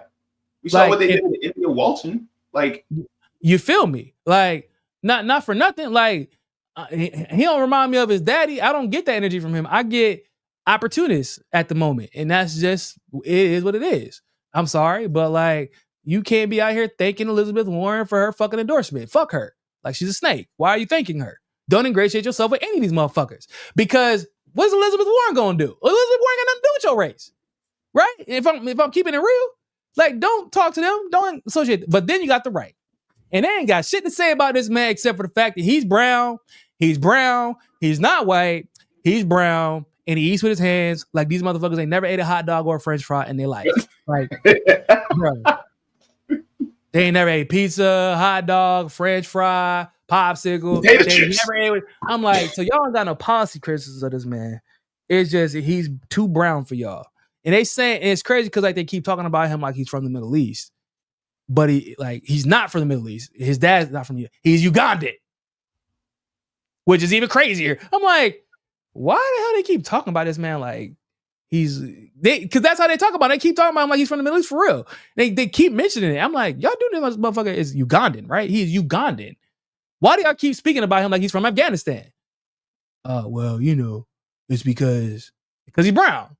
So y'all just don't like him because he's brown and specifically because he's not white. Yeah. And the crazy part is I think his family is from India. Originally? I think that their dad, I think they're of Desi descent. No, but his dad is Ugandan, bro. Yeah, but that's the thing. It's like his national, like, racially, he's Asian, right? Yeah, I think he would be that. I think he's nationality. He's Ugandan. So therefore, it's like, India's way over here. Why are you acting like he's from Afghanistan or Iraq? Like, yeah, it's like he's Southeast Asian. Like, bro, it's just bizarre. I guess specifically because he's Muslim, but like. As far as his Muslim practice is concerned, he doesn't look like he's not even like a strict, staunch Muslim. He just happens to be Muslim because his family is Muslim. Kind of like that. Like, and like he didn't run on being Muslim. Like, what are you talking? You know what I'm saying? Like he's pro LGBTQ community. Like he's doesn't really have any of the whatever negative stereotype or conservative stereotype you would have of a Muslim community. Like he doesn't have any. He doesn't fall into any of those categories. So why are y'all so upset? Yeah, it is like they're mad about that, which is ironic, right? Because they're mad about that. Like, how can it be pro LGBTQ? Hold up, I thought y'all just mad because y'all worried that he will fall back on these Muslim tendencies, these stereotypical Muslim tendencies, and now you're upset because he doesn't fall back on the stereotypes of Muslims. So what are y'all upset about? Yeah, why are you mad? It's just like it's the same thing. It's like, wait a minute, if somebody who's a diehard Christian who is, cool with LGBTQ people, you guys should be asking that same question. All right, well, this person's a Christian. Why are they so cool with LGBTQ people? They'll never ask that question, but they want to ask it for somebody who's Muslim. Like, and that's weird as hell. One of my homies, one of my comrades is a Shiite Muslim and very cool with LGBTQ people and wants liberation for them. So therefore, how they treat people is what matters, right? Yeah, it should be. Anyway. I know many people. I used to be an evangelical Christian myself. So here's the question, right? If that is such a huge stain on somebody who is a Christian, then why in the world should we choose anybody to be Christian to run our government? Who claim to be a liberal? Because they'll come. Basically, they complain that their biggest complaints about a Muslim that wants to be in charge is that they fall back on these very conservative beliefs. But I'm like, but y'all, the most conservative aspects of Muslims, generally speaking, Christians also follow, at least the evangelical ones. So it's like, what are you complaining about? Isn't this actually what y'all want? Don't y'all want a socially conservative guy in charge? If he's, but like, no, because what did they tell you? Oh, if you think Muslim countries are so good, how about you go be gay over there in Palestine? So hold up. So now y'all advocate for the LGBTQ community? I'm surprised. Hold on, I'm confused. I thought y'all didn't like gay people. What? Now you're saying like rah gays? Like, I'm confused. So just like this, I prefer, honestly, I really do prefer whenever they're just like, yeah, bro, we don't like him because he's not white. Just say that shit. I would have more respect for you. Because stop being a coward and just let people know how racist and bigoted you really are. Yeah, be like Laura Loomer, dumbass. You know what I mean? But she's racist, bigoted, and stupid as fuck. Like, you can't be all three. Like, because she be saying, I'm like, yo, you are not help, bro. I'm pretty sure that there are people who might have been racist until they read your account. They're like, damn, do I sound like this? I think I need to go reach out to my fellow human beings and reconcile some things, because I cannot be walking around sounding like Laura Loomer my whole life. Because that woman, because she'll turn around and play victim about how much she just be so hurt and so afraid for her life because Jewish people are suffering and everybody hates them, and then will literally turn around and post a tweet about how much she hates Muslims. Like, just hates them. Not for any reason in particular, just because they're Muslim. I'm like, there's no way that she's tweeting this shit back to back. You want to talk about somebody on a fucking ketamine kick like Elon? That woman is on a mixture of drugs that I don't know what she on, dog. Looking like motherfucking Jigsaw. Looking like Jigsaw surgery gone wrong. Boy, that plastic surgery, it looked like she was left in the microwave too fucking long, to be honest with you. That's what it looked like.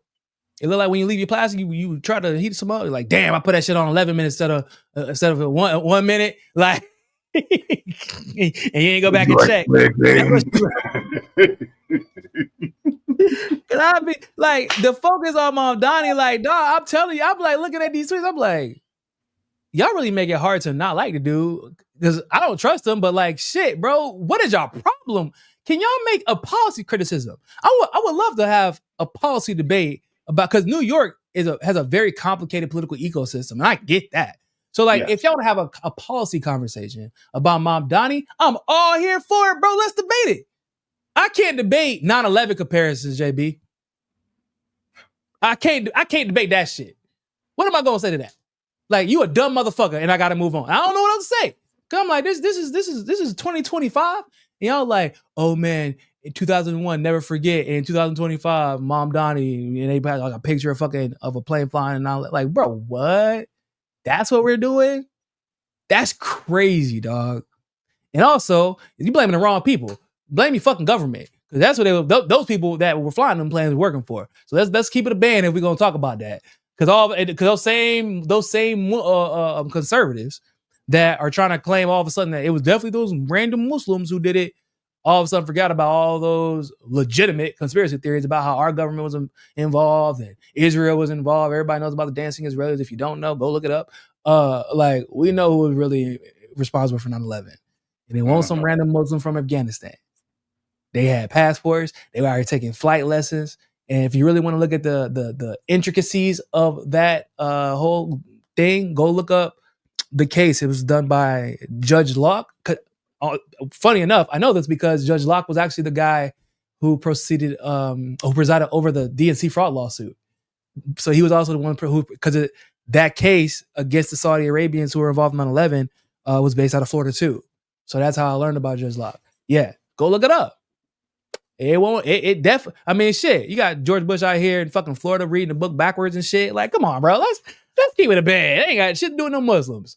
I'm sorry. Like, y'all can't pretend like Muslims are these violent, evil, just inherently animalistic human beings when y'all go to their country and fuck shit up all the time. Exactly. It's y'all. Y'all the problems. Y'all the terrorists. Y'all well-equipped, well-financed terrorists with nice uniforms.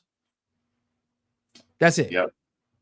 So like, pretending like Muslims are the problem is just wild to me, because I'd be thinking to myself, like, do they just forgot that we literally made up a fake fucking excuse to go to Iraq and kill hundreds of thousands of Iraqis? Killed hundreds of thousands of them and didn't even issue so much as an apology officially. We didn't even give them our bag, y'all. Our bag. We didn't even have enough decency to do that, JB. But they want to act like Abu Ghraib? Huh? Did we even apologize for Abu Ghraib? No. They haven't apologized for shit. The closest thing we got to an apology is them admitting that there were no weapons of mass destruction. That's about as close as like, but so like, what about the hundreds of thousands of Iraqis that were killed? Yeah. Like, what the fuck? Yeah. That is not a small number of people. That is not a small, like, these are people who woke up one day and found out a foreign country foreign military just entered their country and is just kicking down doors and shooting motherfuckers up.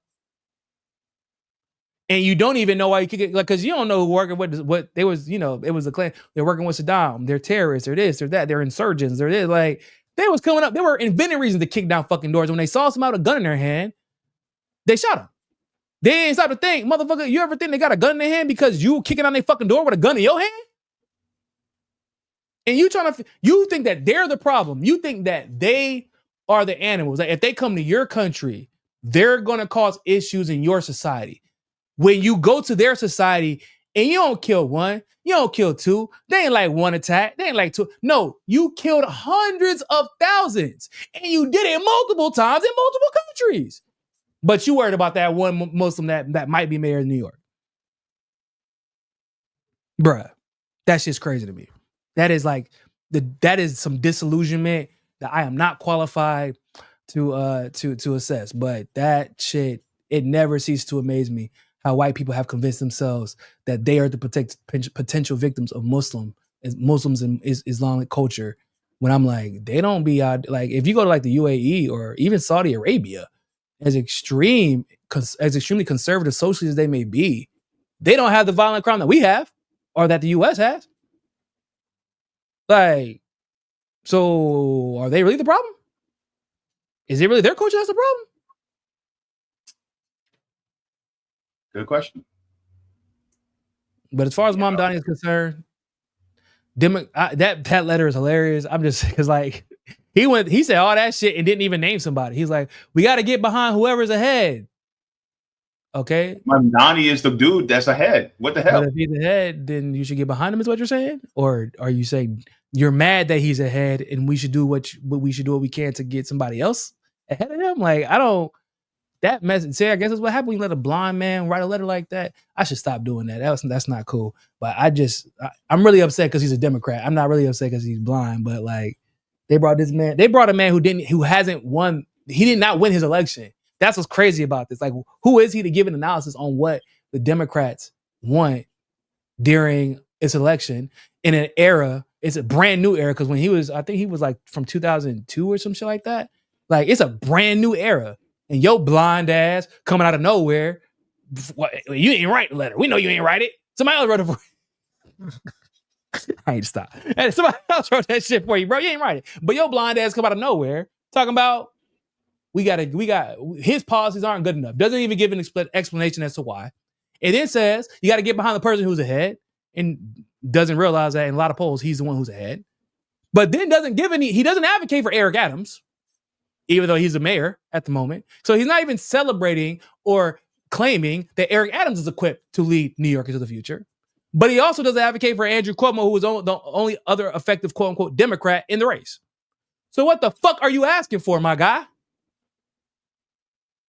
Anybody but Mamdani, basically. Even though Mamdani has handedly beat Cuomo fair and square, and he beat him pretty good, it wasn't even that close. He beat his ass. I was kind of surprised by that. I was thankful. I'm like, yo, man, thank God y'all didn't elect the rapist, because that would be a bad look, New York. I don't care. Like this, he didn't even give people enough time to forget that he's a fucking sexual predator. Like you couldn't wait a few years, bro. Like JB, that shit happened like a couple years ago. And many people still remember the fact that Cuomo led to the deaths of many of their grandparents and great aunts and parents and things like that. And during the pandemic, when it comes to the nursing home scandal. Yeah. So a lot of people hold him accountable for that, for the deaths of their families. So just get money. So basically killed a whole bunch of people and then sexually assaulted a bunch of women. And then got his brother to try to Why is he not being laughed out of the room? Yeah, the fact that he got votes at all is kind of fucking weird. So there's that. Like, because it wasn't like he was innocent. Like, he was like guilty of the shit. Like, it was all out there. Like, yeah. So I guess what he is trying to say is that whoever is like closest to Mamdani between Cuomo and Eric Adams, they need to reconcile and one of them needs to drop out. I think that's what he's trying to say. But he doesn't want to say that explicitly because he doesn't want beef with any of them. Because we all know that Cuomo is basically a fucking mafia boss. And Eric Adams, he is hooked up. He's hooked up enough and connected well enough he could still make life hell for Patterson because he's not really Patterson doesn't seem to be that important. So I think that's what it comes down to, which is why he didn't say any names, but he's basically telling them like, whoever's ahead, put your pride to the side. And it could be that he's telling Cuomo to drop out. He's like, yo, bro, like, what are you doing? Like, why are you still here? You just got caught sexually assaulting somebody and everybody knows you're guilty. Your brother had to quit his job. Well, rather he got fired because of this shit. Because he tried to cover for your ass. Because of how guilty your ass really was. You didn't give anybody a chance to forget how guilty you were. And he just popped back in here and make life hell for the Democratic Party, which kind of, I guess, puts to rest this idea of blue no matter who. Because even they know at this point, like, bro, there's limits to this blue no matter who shit. We can't blue no matter who you, like, if you don't even give no, even with Bill Biden and Tara Reid, there was like a 20 to 30 year grace period. Like, for people to forget. And then she had to, the reason it took, it never really caught fire again like it should is because people had to be reminded about what happened with her, or reminded even what happened with Nina Hill and how he helped Judge, fuck is his name? Clarence Thomas get off on that. Yeah. Like there was some space in between. That boy gave us months to forget. And so nobody forgot. So maybe he's telling Cuomo, hey, bro, drop out, let Eric Adams. But I don't think that Eric Adams can be, if Cuomo drops out, I don't think that Eric Adams can beat Mamdani one-on-one. Because it's going to be a Democrat who wins. And I don't think that Eric Adams can win. Because Eric Adams is shit. That boy is a fucking clown. Like, I can't believe that he won mayor the first. Like, I can't believe he won the first time. Especially how he handled Brooklyn. Like, he was not a good representative for Brooklyn. Like, so, but I do believe, I will say that AOC endorsement, unfortunately, was worth something. I do believe it was worth something. And unfortunately, yeah, I know, because that probably means that her voice in New York to the casuals is still, it still resonates to some degree. And I believe that at least if they're like, okay, well, if she's talking about him, let's at least look into his policies, and it's like compare that to Cuomo or Eric Adams, and there is not really a choice. If I was a New Yorker, and personally, I probably would vote green if I had an option. But like, if I was a New Yorker and I was like, okay, I'm going to vote for one of these people who actually has a chance to win. If my choices were Mamdani, Cuomo, and this guy, and Eric Adams, like I would vote for Mamdani just to figure, like, well, let's just see how this shit works out. I mean, it can't get no worse. Like, and everybody else, all the Democratic Party and the Republican Party fucking hates him. So like, I'm just giving him a chance at least. But I just would have very low expectations, unfortunately. That's where I would stand. Yeah, so many people have that. Look, man, you have been more than gracious with your time. I told you 45 minutes, and we went double that. I appreciate it. Like I said, it's been too long, dog. We had to get it popping. Yeah, of course. We got to make it a little bit more often. Yeah, definitely. Because honestly, things are getting crazier, and I feel like we got to lean on each other even more, especially since, both Democrat and Republican parties are really big on censorship. So we got to support each other, especially in independent media. So, hey, man, I appreciate, you coming on to drop your wisdom. Bro, hey, man, look, I like to say that the Democratic and Republican parties now are just making our jobs easier. It's almost like there's too much shit to talk about, and it's to some degree a good thing because I've had my theory about we have about 3.5 to 4. I can't remember what it was at the time, but I'm like, basically after the final Trump administration, because I say he's gonna get elected again, I said that's when the duopoly is gonna be prepped and ready to break. Because they figuring out about Trump, but we already had to go through with Bernie, but we already had to go through with AOC, and people are peeling off, and they're looking for answers. They're looking for, and it's important for us to lean on each other and make sure that we're promoting the right people, because there will be people that try to take advantage of this shit and pretend like they've always been anti-duopoly when we know they haven't. We know they haven't. right? We all know Patrick Bet-David in about 2-3 months is out here going to be going full. I've always been truly independent. I've all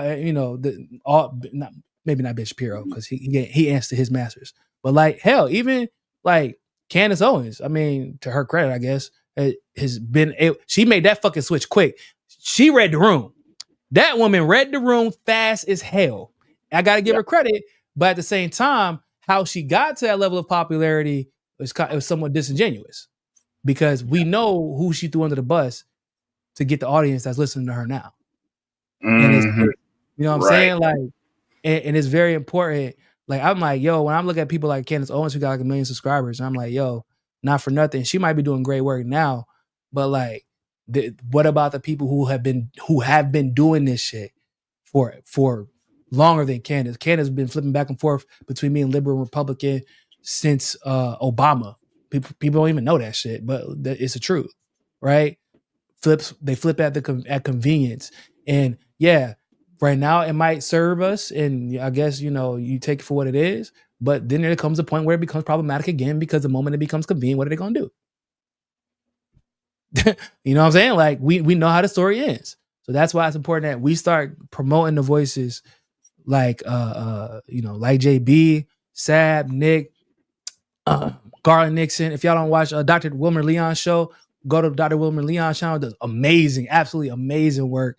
Some of y'all might have listened to him and Garland's show back in the day on Sputnik before they had to shut it down. Jamal Thomas has been doing great work on his channel. That's one person I've been wanting to have on is Jamal Thomas and Garland Nixon. I wanted to have them on. I need to just like ask Sabby for you and Sabby. Like, hey guys, come on, Yeah, there's some great voices out there, and like not for nothing, like I technically have a bias towards black voices at this point because a lot of the black voices that were right about everything, they got ignored and attacked actually by the people who are allegedly on our team, who allegedly shared our ideology. And they shared our ideology until we were like, nah, we ain't fucking voting for Biden. Did y'all not hear us say that we hate racists? We not fucking with them? Why would we then vote for that guy? And they're like, wow. So you're saying you hate black people? Because he's what's best for black people. Okay, white person, thank you for letting me know what's best for me, I guess. Anyway, but no, in all seriousness, like, y'all gotta you have to lend credence to the experience at times. And like there's just some things you can't learn unless you've went through it. And that's what a lot of black journalists have gone through. That's what makes a lot of the commentary and analysis from black journalists and black commentators so valuable. But it also exposes a lot of the times, like, bro, are you sure that we had the same experience? Because sometimes you can see when they're using their experience, they learn from it and they flip it on you. They flip it and because they know what white people want to hear. I'm gonna say the opposite. Yeah. And they'll that's dangerous, y'all. So we got to make sure that we're promoting the right people, man. JB is one of those people. Make sure y'all, if y'all from my channel and y'all here, make sure y'all subscribe. Make sure y'all like. If y'all here, and you from JB's channel, make sure you continue to share and regular and often. Old videos, new videos. But sometimes people need to see like, damn, bro, he was way ahead on that shit. It helps. I can't tell you how many times people were like, damn, bro, like you were talking about this in 2015? Yeah, I was.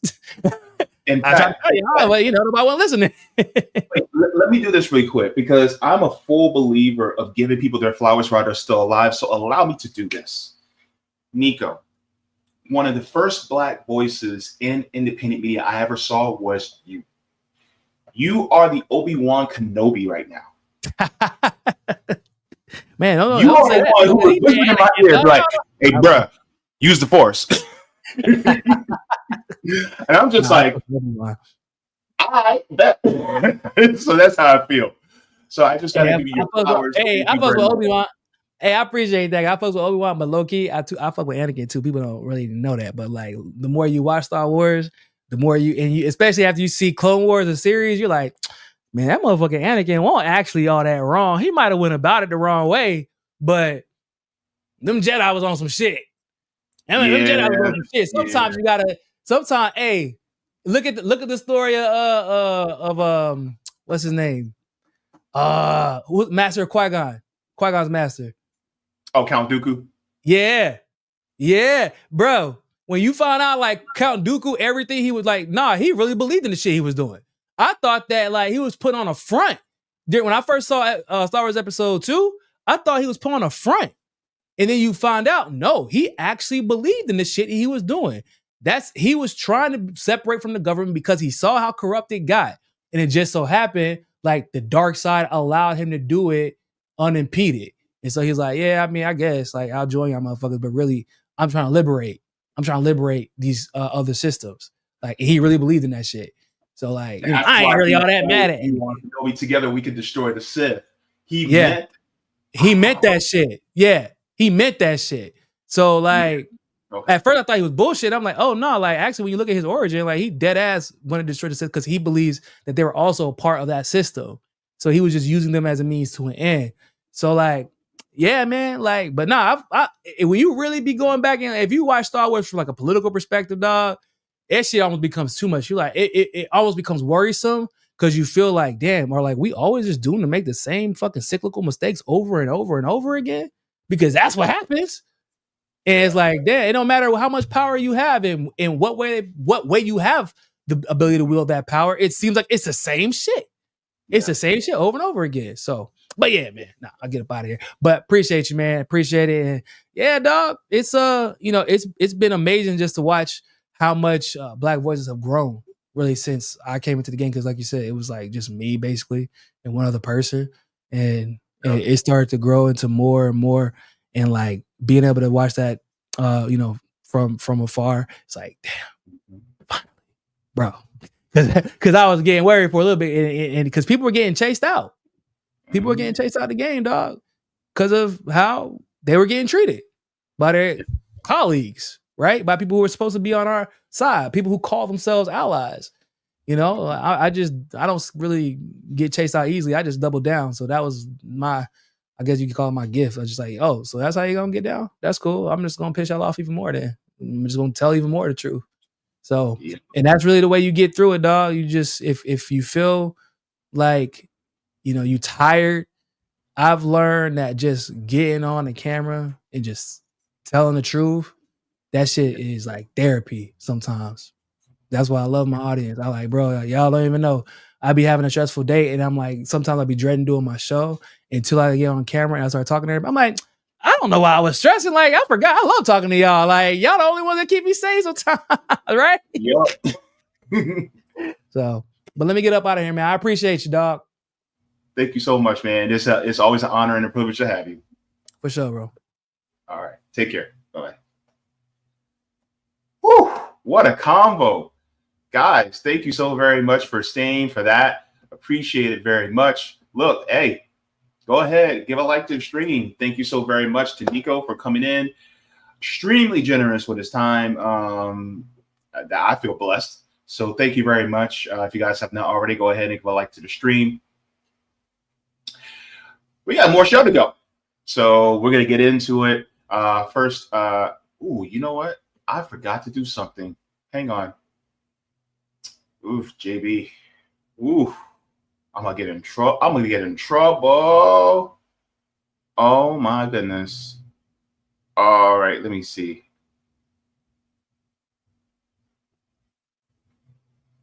Let me make sure I put this in because I forgot to do one simple thing. Okay.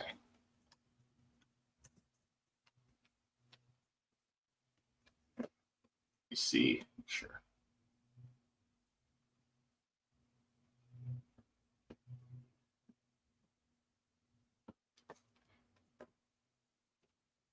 All right, so let me make sure I get this here, and then we shall. First, what we're going to do is we're going to do the patron shout out, and then we'll get into the comments in the chat. I know you guys got a lot of things to talk about, and we also need to go over that poll as well. So let me do this here. All right, so let's give a shout out to all the patrons on Patreon, because without you guys, this channel would not be possible. So here and we go. So here is a shout out to all the patrons on Patreon. And here are the tiers. We have Mega Jaybefaunters, Super Duper Jaybefaunters, Super Jaybefaunters, Jaybefaunters, Comrade, Solidarity, and JB members.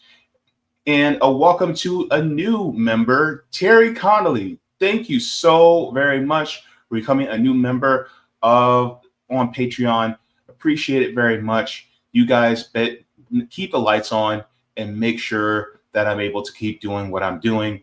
Just to let you guys know as well, my channel is demonetized. So if you like to support the channel, you can support via Patreon or PayPal. Link in the description down below. Thank you. All right, let's get into this.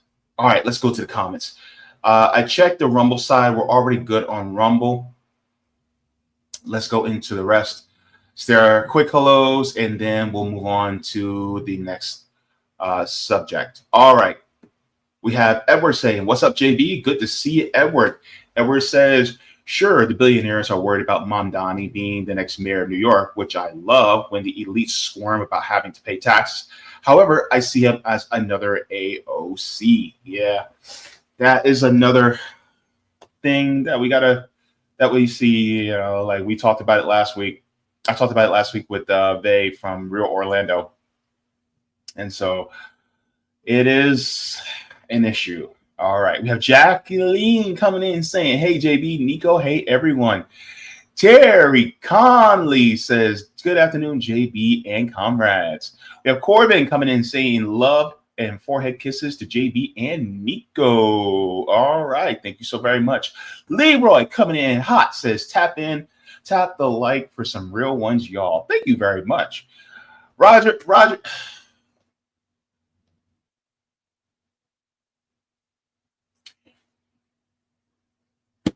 First, it was Umar Johnson, and then it became Anthony Anderson, and now it's just sticking with Anthony Anderson. Roger, all black people don't look alike, bruh. He says, "All right, Anthony Anderson was supposed baby." Oh my gosh. Jacqueline says, "Talking of this Epstein list or non-list now, are there any survivors left alive to actually testify against these people?" But that's the thing, like Niko was saying, there may even be judges that are implicated. Like, you know, control of the Senate and the courts, you know. Jace says, "Whoop, whoop, good to see you, Jace." Let me see here. Woo, we got a lot of people. Let's go here.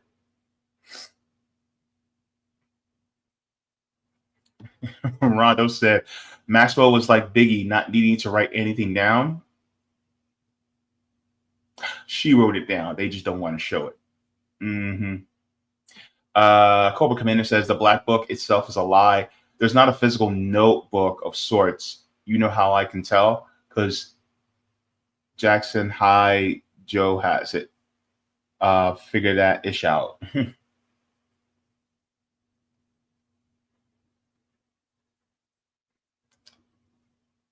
I don't know about that.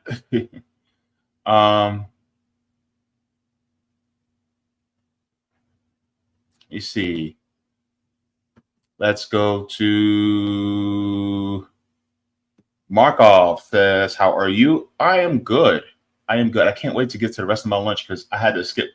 I only got to eat part of my lunch. And where are you from? New Jersey. Let's come on. Sean says, "Niko and JB, the most fire duo." Yup, we're brothers. We're happy and we're singing and we're colored. Da, da, da, da. Give me a high five. All right, let's continue on. Rondo. Rubio needs to come out the closet. I feel like he would be so much happier with himself because he seems like a miserable person. You those vibes from Marco Rubio?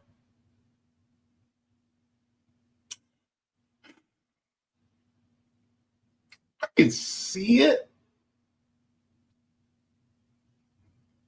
I mean, he ain't no Lindsey Graham though. Okay, he ain't no Lindsey. He ain't no Lindsey Graham. And trust me, I know my people. Okay. We have Lewis coming in saying this happened before with Andrew Cunanan in 1997. After offing 5 people, his body was found with a kill list of 300 men who was sexually assaulting boys. After a month of investigation, police said there was no list. Oof. Wow.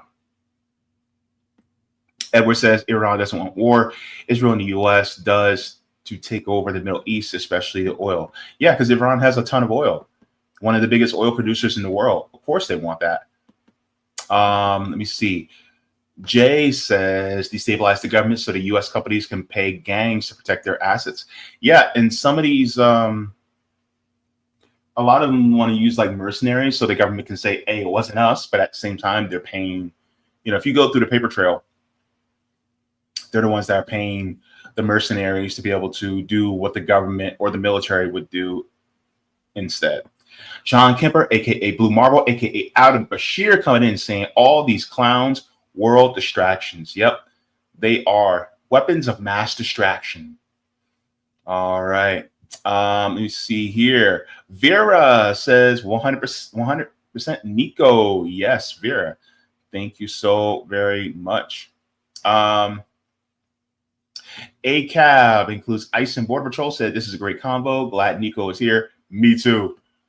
You know, Niko's, look, that dude got to have an IQ of like 150 or something, because, you know, I don't know how he can keep up with all that, like, brain the size at Epcot Center. Me, little old me over here with an IQ of 94. Trust me, I know.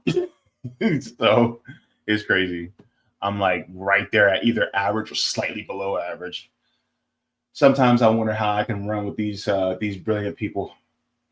I don't know. Maybe the universe favors me in some way. Jessica says Zionism is meant as a means to an end to those who want control all the world. Yeah, and they'll do that. Do any way. Because here's the thing, a lot of people don't think about right-wing extremism, whether in any religion whatsoever, is favorable to the levers of capitalism. Whether it's extremist Christianity, extremist Islam, extremist Hindu, extremist, it could be extremist Zoroastrianism, it could be extremist Rastafarianism. It doesn't matter, right? As long as it's far right and it emphasizes control of the masses, then they're absolute control of the masses, then therefore that's the vehicle that they use in order to make sure that they have control of the people, because they have to combine their greed with that in order to make a system where they are basically the controllers of the levers of power, and they need people to have this belief system. It's like somebody building you a cage, and then they convince you that you have to stay in the cage for your safety. This cage is for you and your safety. You could only go out this many hours a day. You have to go by exactly what we tell you to do for your safety. When in reality, it's not for your safety. It's just for their benefit, so that they can maintain control over you. And then you're producing all this surplus labor, all these resources, and they're like, well, we got to take these resources because it's for the best of the world. When in reality, all those resources, all that money, all that surplus labor is going to them so that they can basically feed off of the lives of other people, their labor, their resources, their blood, sweat, and tears. And while they're diminishing the lives of everybody else, they're adding to their life, even though that addition to their life won't carry them over to make them live longer. No. Then that money, those resources, that wealth carries over into their next generation. And it carries over and over and over and over. But then it goes into the talk about meritocracy.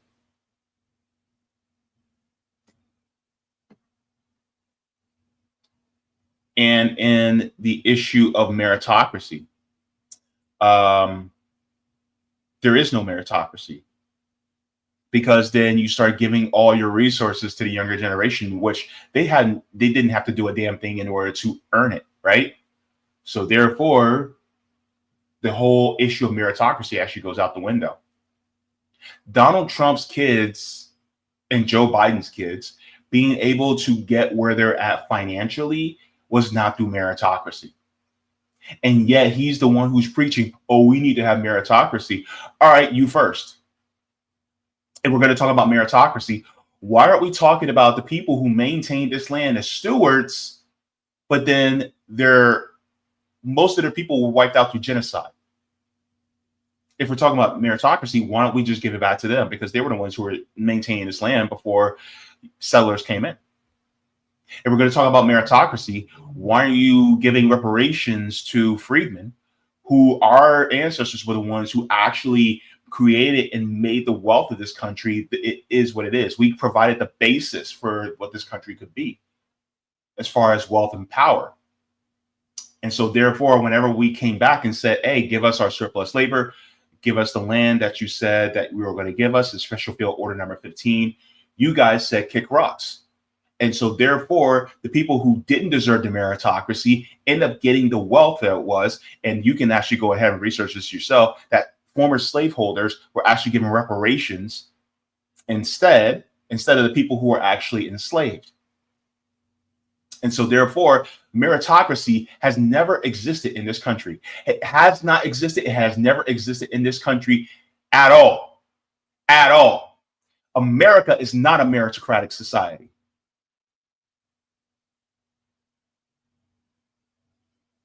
I said it with my full chest right here. America was never a meritocratic society. Therefore, to have anyone within our government, whether they be Democrat or Republican, to say that we have to have a meritocratic society, they're bullshitting you, because they don't believe in meritocracy. Because if they did, they wouldn't give their kids any inheritance. They wouldn't leave their kids with anything.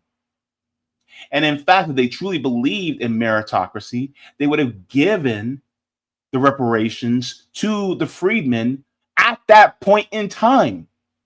If they believed in meritocracy, they would have given the land back to the indigenous at that point in time. If they believed in meritocracy, they wouldn't have done the Chinese Exclusion Act after the Chinese built the railroads. So here's the crazy part. America was never meritocratic. Never, ever. It's just kings, lords, and robber barons by a different name. Now we call them CEOs.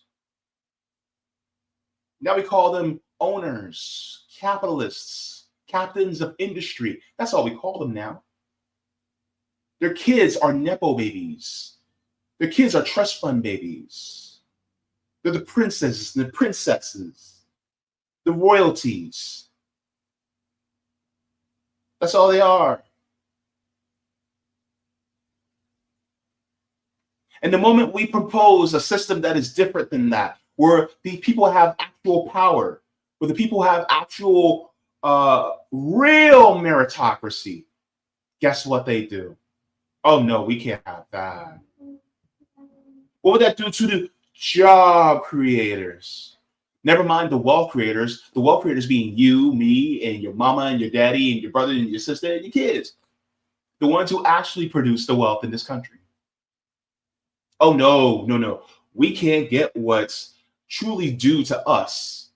We have to give it all to them. And what do they really do? Do they actually work that much harder than you or I? No, no. And then when they do some vilely, morally repugnant, disgusting things and their name ends up being on a list, then guess what? The current administration of the time goes, what list? We don't have a list. There's no list around here. Oh, sorry. Did we say there was a list? Oh, we're sorry. No, there was no list. Because then that would show the moral breakdown of our society, and then that would cause complete distrust in the government in all sectors, in all vectors. And it might even spark something more revolutionary. Because they need you to think, they need you to keep in your mind that this government's legitimate. It is not legitimate. And any government that is willing to commit a genocide upon people, and I'm not just talking about the recent one, I'm talking about the one that happens in the 1700s with this country being established. I'm talking about the British government and the Spanish government where they actually committed genocides in the 1600s. I'm referring to the genocides that were happening in areas like Congo. I'm talking about the genocides that were happening within our own Black neighborhoods where they were actually producing substances for us to get addicted to, and then they put us in chains in their jails. I'm referring to the mass murders and genocides that they did in people in West Asia, in places like Iraq, Afghanistan. I'm talking about those type of genocides. I'm talking about the genocides that have happened in Asia, like the ones that happened in the northern part of the peninsula of Korea. Are we going to be talking about that? And East Timor? Are we going to be talking about these genocides that have happened? Because if that's the case, then these are not legitimate governments. Because they do not do anything in accordance with the will of the people. Because the will of the people don't want this. But they wanted this. The small few. I reflect on what Ambassador Spock said in Star Trek. The needs of the many outweigh the needs of the few. Unfortunately, the people in the upper echelons of our government do not believe in that. And I mean both parties. That's what I mean. Anyhow, sorry, you caught me on a rant. Anyway, let's get down to yes. Jeanette says, land back, reparations, love meritocracy, not for women, disabled people, and LGBTQIA people too. Yep. So let's get into, yeah. Anisha said, thank you, JB, and for also calling out those genocides. Yeah. We got to call them out. We got to name them and shame them, right?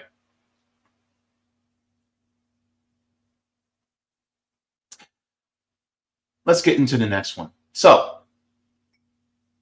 first, we had talked with Niko House, talked about the Epstein letdown as far as the client list. We also touched on the United States and their dealings with Iran, between Iran and Israel.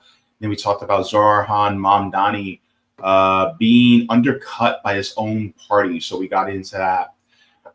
Next, we're going to be going into the LL Cool J solidarity with the people of Philadelphia. So we're going to get into this solidarity. This one is going to be quite an interesting update to the story that I talked about last week. And I really want to get into this because this basically shows that people who actually have a platform can influence what happens in our country. And for people to say that, oh, well, you can't influence, or what good is it? They're wrong. They're wrong. So let's get into that right now. So let me make sure I'm set up. All righty.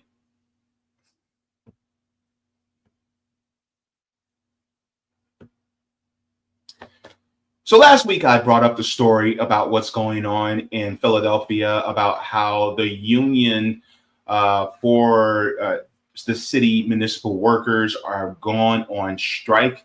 They've been on strike for about a week now, and so things aren't going too well for the city as we speak.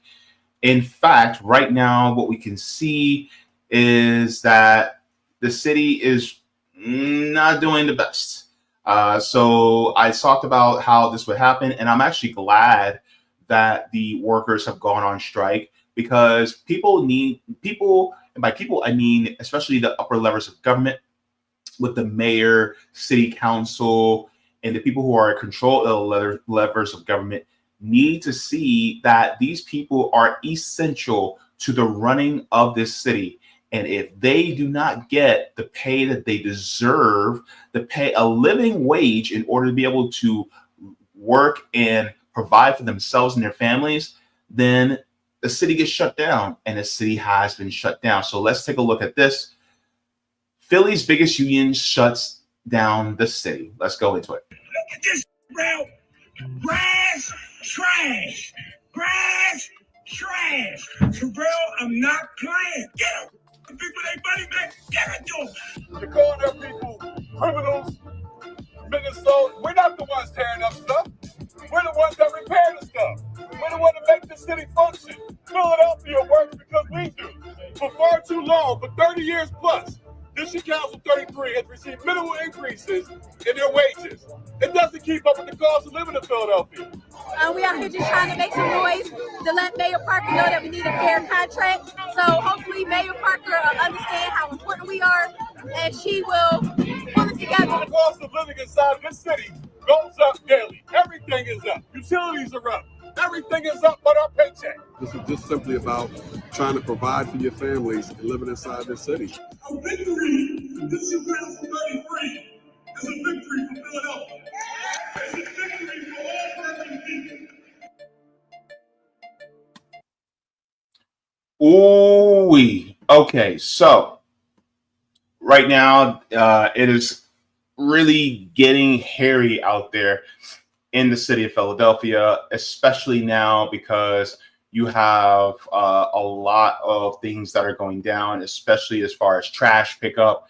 But that's not the only thing that a lot of people are talking about. I want to go into this as well, because I think this is important. And let's get into this, because somebody also is talking about how severe it is, what's going on in the city of Philadelphia. Let's get into this right here. All right, so this caption says, if you live in Philly, you know that we have been urged to not put our trash out. Let's listen to what this young lady says. You know that we have been urged to not put our trash out because sanitation workers are on strike and they're not going to pick it up. That is a piece of what's going on. So I want to make sure that you are aware of other things, like majority of our public libraries are closed until further notice. More than half of our pools are closed until further notice. Let's stop there for a second. So if you wanted to get your books from the library, good luck for that, right? Which is an essential service, especially a lot of people who are unhoused, they frequent the libraries, right? People who are maybe students, may need to frequent libraries. I know, a lot of people go to the libraries at their schools, but sometimes, there are people who also frequent the public libraries as well, which is important. But that is also, and libraries also do more than just hold books. They also hold many classes. They hold many different seminars and lessons on different things.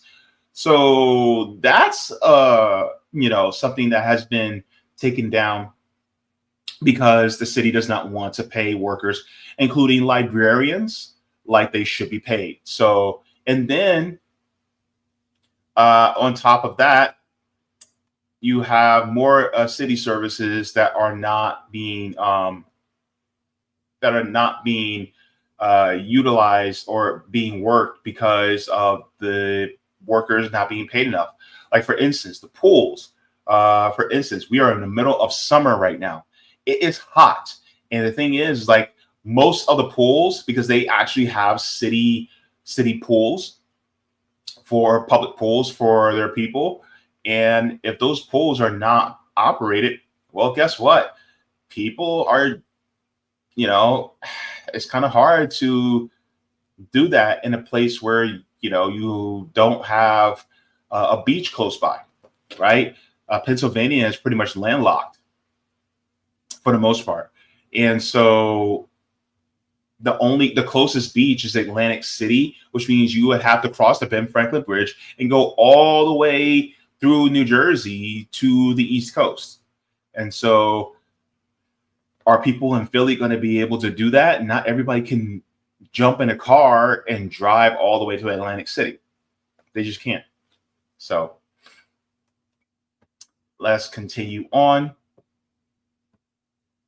Parks and rec centers have shortened hours now.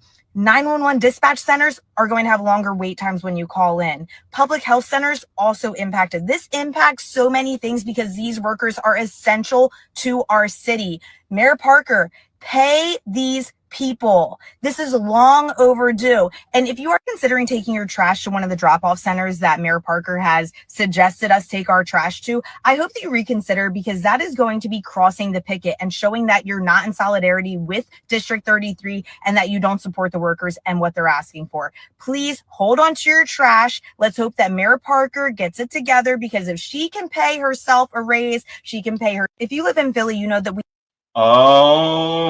So she can pay herself a raise, and guess what?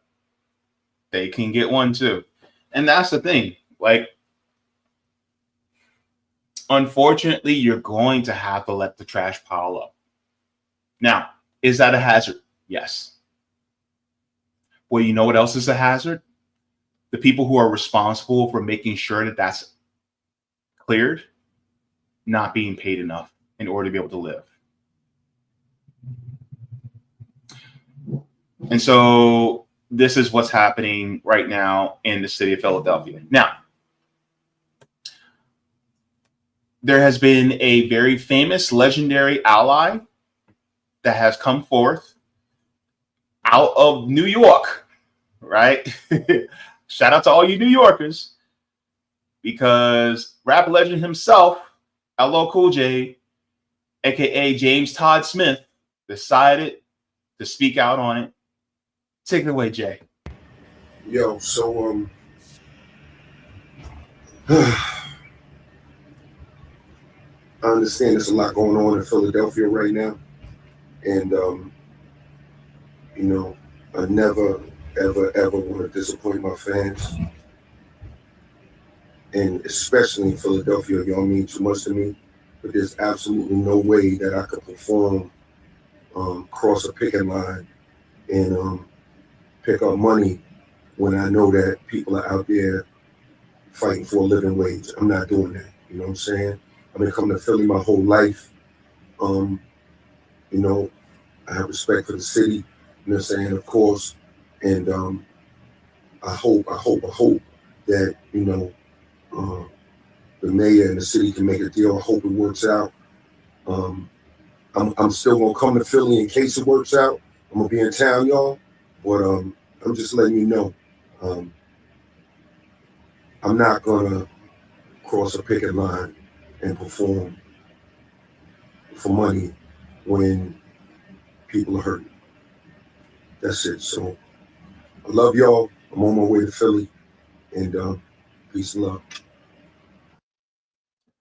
Well.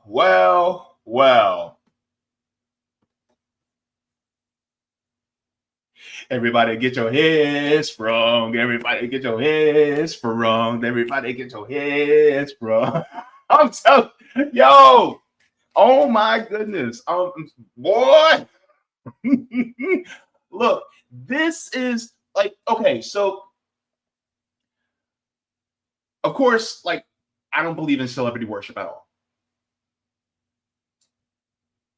And it's exactly what I would like to see from them, though, is because they have so much knowledge and so much fame and influence, and that they can inject some moral clarity into the ethos, that they're actually saying, hey, I'm not going to be doing this.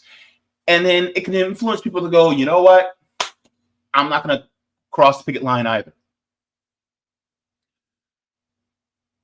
I think it's important that if you have a large platform for things like this, you should look at it from a collectivist mindset.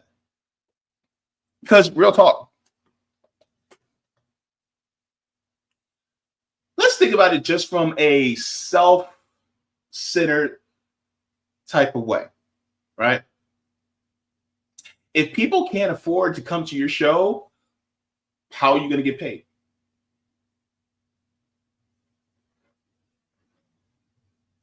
See what I mean? Right? People can't afford to come, then you're not going to be able to do a show. Last year, Janet Jackson came to Orlando. Do you know what her cheapest tickets cost? Janet Jackson charged $25. Now, these were the nosebleeds, yes. But even the good seats, I'm not talking about like front of the stage or nothing like that, but I'm talking about very good seats, $75. Right? To see Janet Jackson, $75. The people who are in front of the stage, they were paying $150 a pop. Right? Janet Jackson's concert was not that expensive, and it was and her feature artist with her was Nelly. He opened for her. And so that's somebody like Janet Jackson going, hey, in this economy, let's make it affordable for the people. Right? And this was part of her All For You tour.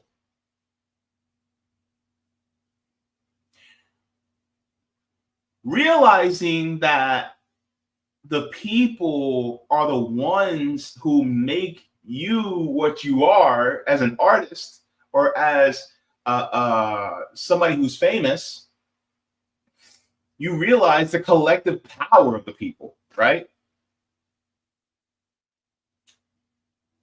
And so while we don't celebrate celebrities, I do give kudos to LL Cool J for having solidarity with the workers, even though he is a rich dude. For all intents and purposes, he is a rich guy. But he sees in his mind like, yeah, nah, I'm not going to do that. Because then, number one, just from a financial perspective, next time he comes, how many people are going to be like, man, screw him. He crossed the picket line. And you know how many famous people would actually still perform? And I'm talking about big names. I'm talking about big names.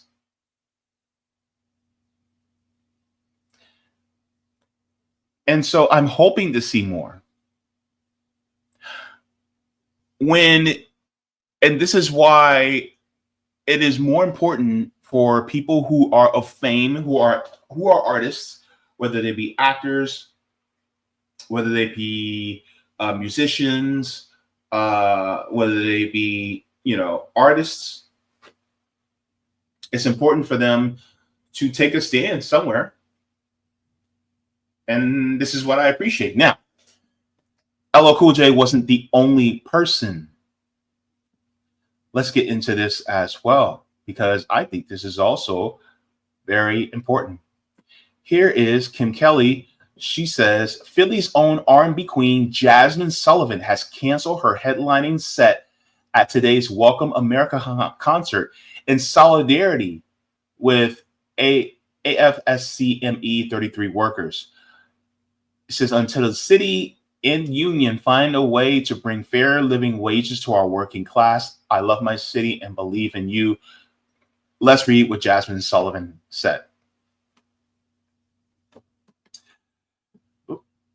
She says, in this life, we are only measured by how we uphold our morals and standards, by what we choose to fight for through participation or protest. Today, I chose not to perform at Wah Wah Welcome America concert and stand in solidarity with Philly DC 33 until the city and the union find a way to bring fair living wages to our working class. I love my city and I believe in you.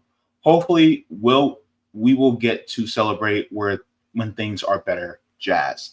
So I'm looking, I would like to see other artists come out. I would like to see Boyz II Men come out. I would like to see Patti LaBelle say something, right?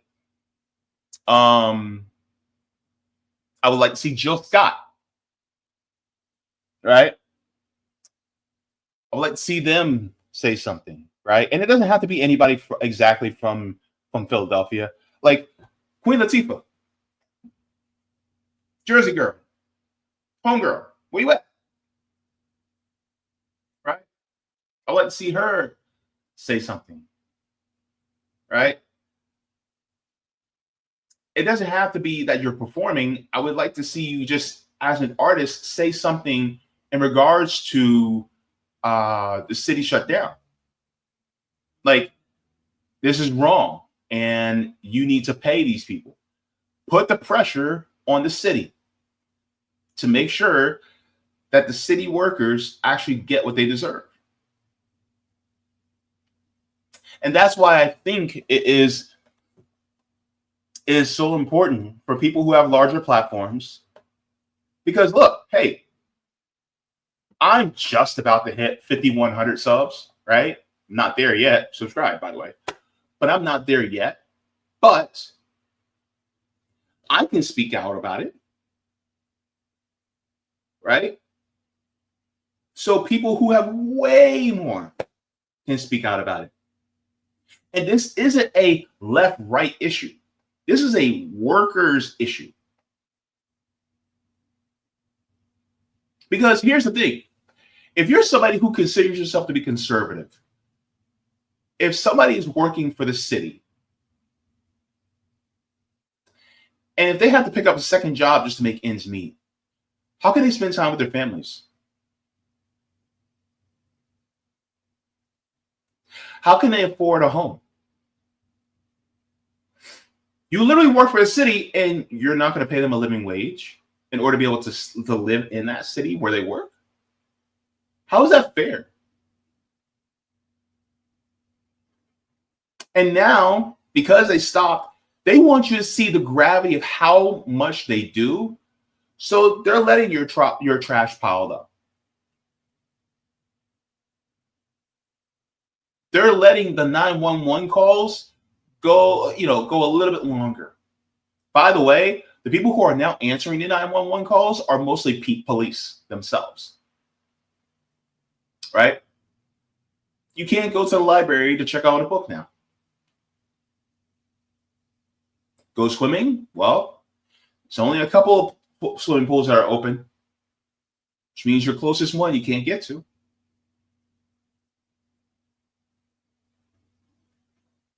And so if LL Cool J and Jasmine Sullivan aren't going to perform, what's that going to do for the economy within the area? For the people who own the businesses. By the way, the people who own the businesses, their trash is piling up too. Their trash is piling up.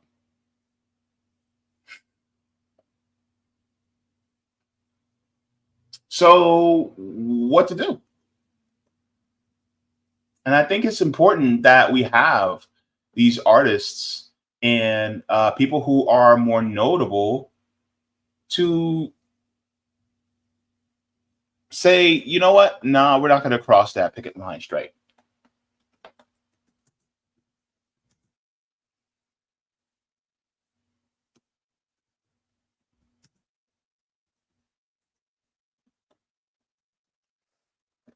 Let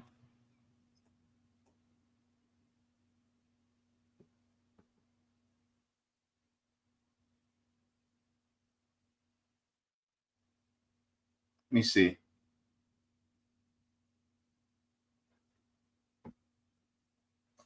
Now, I don't know of anybody else that has did anything else like LL Cool J and Jasmine Sullivan, but I'm hoping for more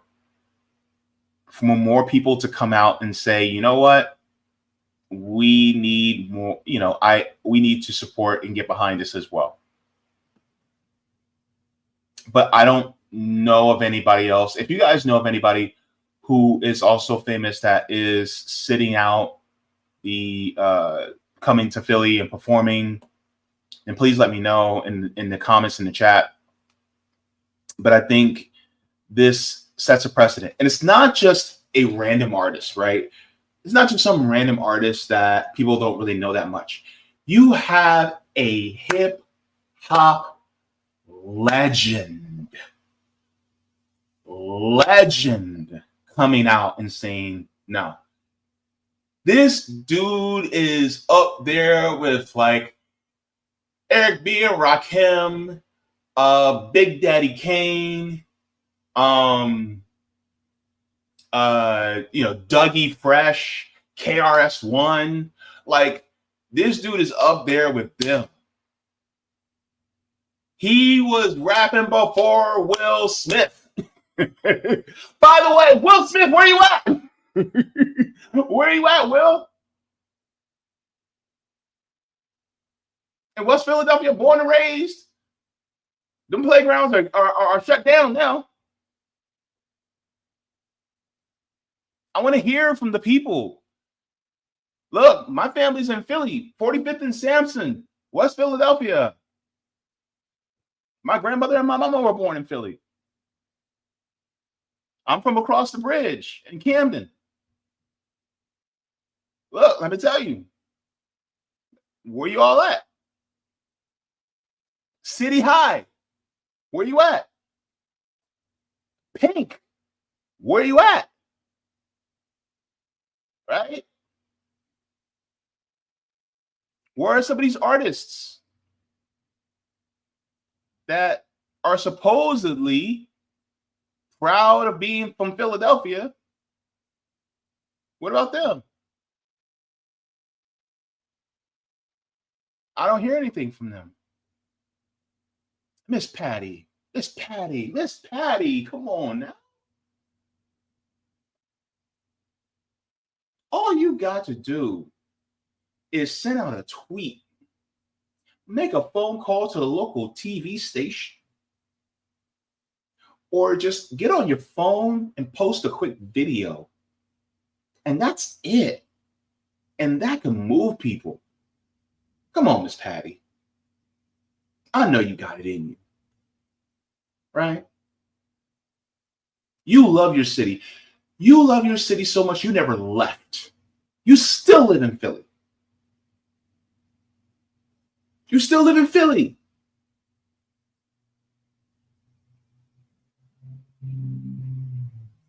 What about all the Eagles players? 76 players? Flyers players? Where y'all at? Huh?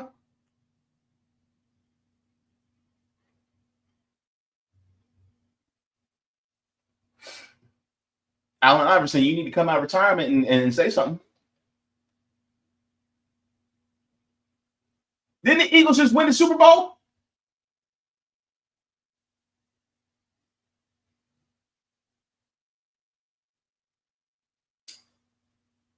Come on, run it.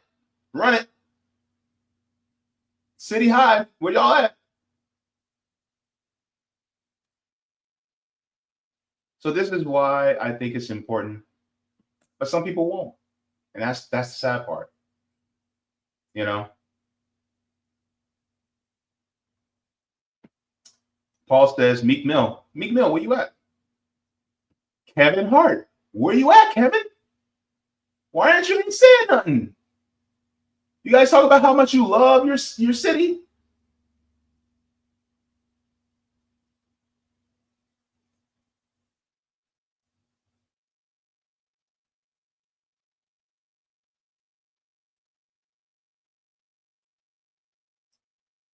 My goodness. But you know what? I'm hoping that, you know, more people stand up. I hope that more people continue to really yell at city government and say, pay these people what they're owed.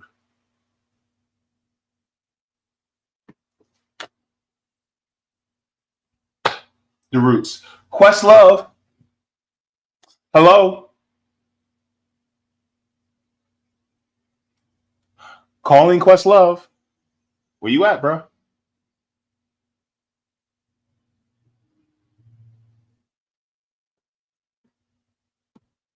Saquon Barkley. Yeah. It's not even that hard, man. It's just sending out a tweet. It's just making a quick 2-minute video. Look at what all he did was a video that wasn't even 2 minutes long. But he put his money where his mouth was. Can you do the same?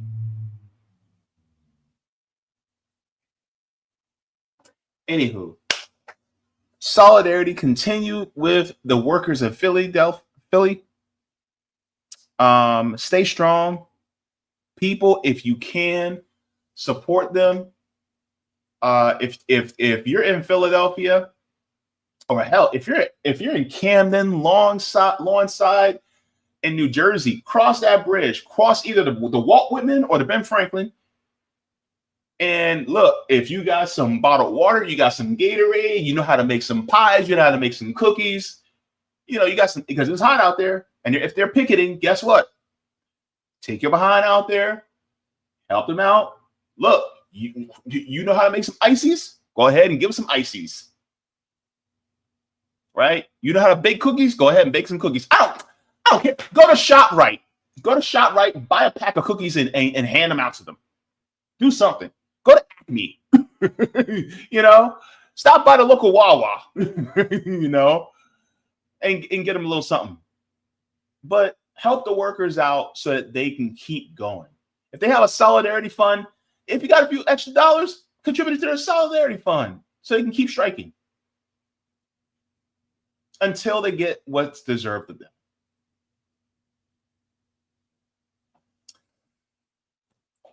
This is what happens when community comes together. Solidarity with y'all. Love you, Philly, from the bottom of my heart. All right, go ahead and give a like to the stream. Thank you so very much. Let's get into the comments in the chat. Let me check the Rockfin side. See what y'all been saying. We are good on the Rockfin side. I am glad. I am happy. All right. Okie dokie smoky. All right.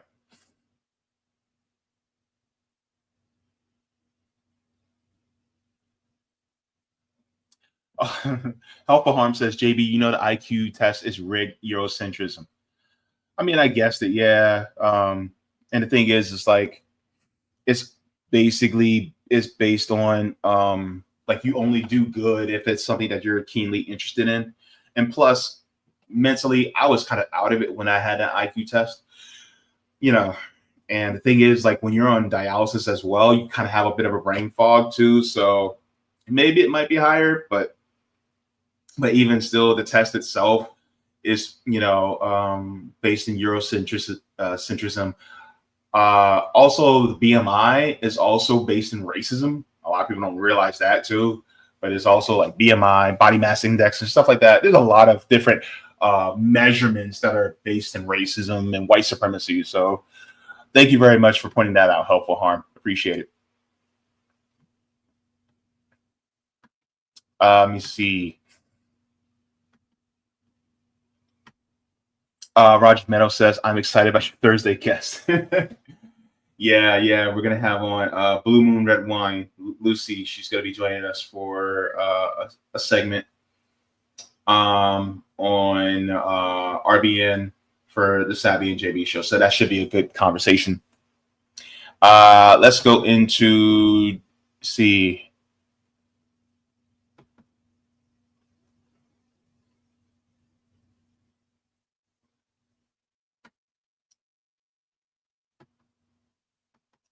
All right. So Edward says, LL Cool J is spot on for supporting the working class and unions.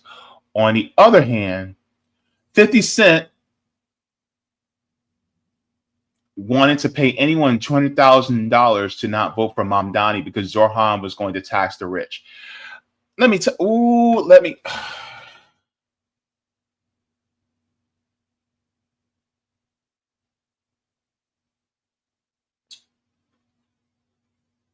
For somebody that has gone through what he's gone through, 50 Cent forgot where he came from. He forgot. And now he doesn't want this. See, this is all right. I'm gonna get black on y'all.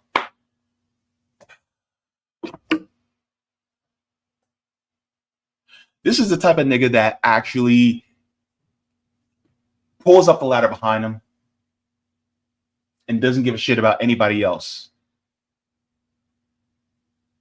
And so now that he has it, he's like, nah, screw the rest of y'all.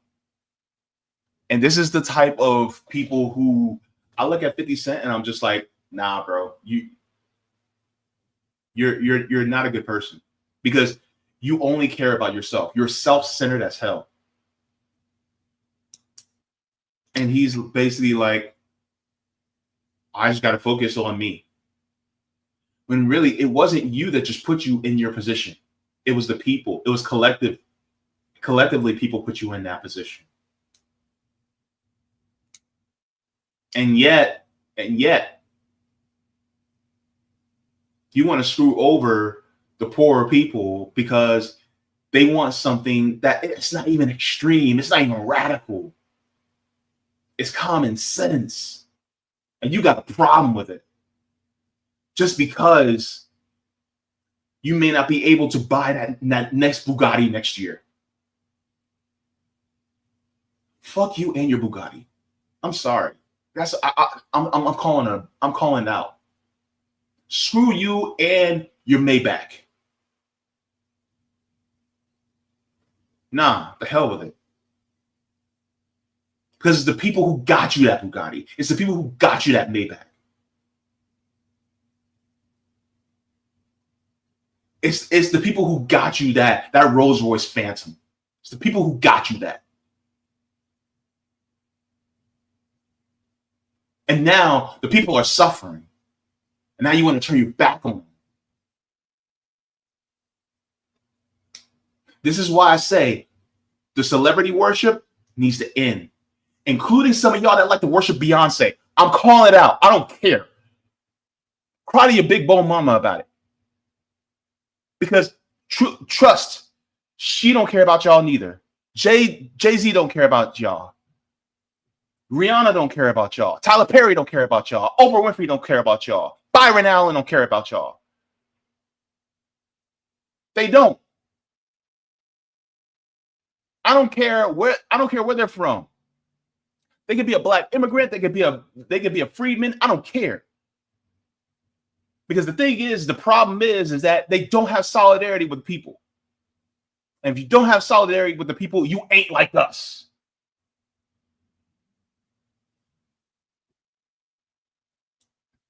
Sitting here shaking hands with the power brokers while people squalor in poverty.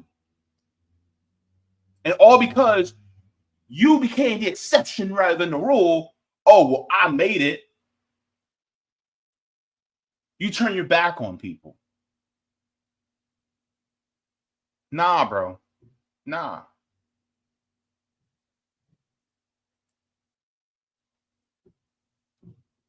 Don't make no damn sense, man. There's a reason why y'all don't come back to the hood, because the people in the hood realize that y'all got what you got off the people, and then y'all hightail it out to the white neighborhoods in the affluent areas. Some of y'all live out in Hamptons, or if you're on the West Coast, y'all went out and traveled out to Calabasas.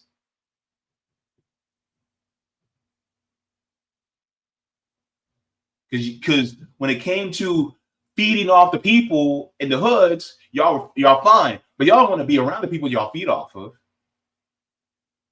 Because y'all want to eat, but you don't want everybody else around you to eat. And so then you leave, so then they're no longer around you. Because no longer burned in your brain that the people around you are suffering. So now you put yourself around affluent people. And since you put yourself around affluent people, guess what? Out of sight, out of mind. The only time you think about your own people is when it comes to album sales, when it comes to ticket sales. When it comes to those numbers on those sheets, when it comes to your dividend checks, that's the only time you think about the people, because you're trying to think of how much money you can get off of us. That's the only time you actually think about us. Bunch of coons, bunch of sellouts, turncoats. Same thing with Obama. Same thing with Jay Johnson. Condoleezza Rice, yeah, you too.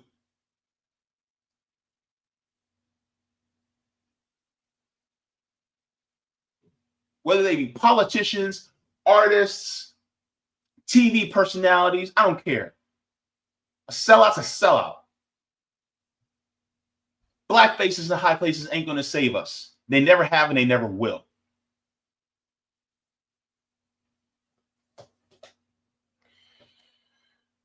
Sorry, I had to get that off my chest, man. Whew, I've been holding that in for a while.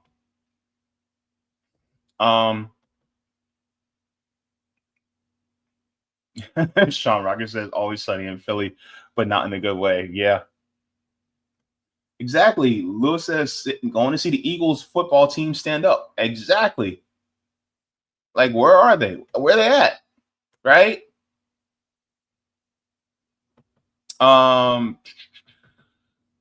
And yeah, I'll get to the DM, Roger.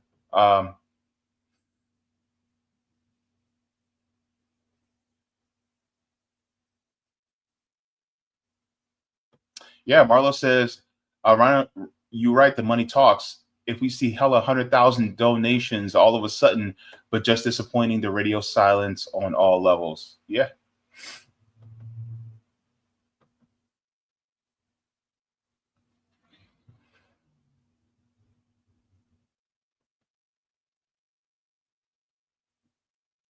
Sela says, establishment New York City black leadership is also telling the African and United States residents not to vote Mamdani.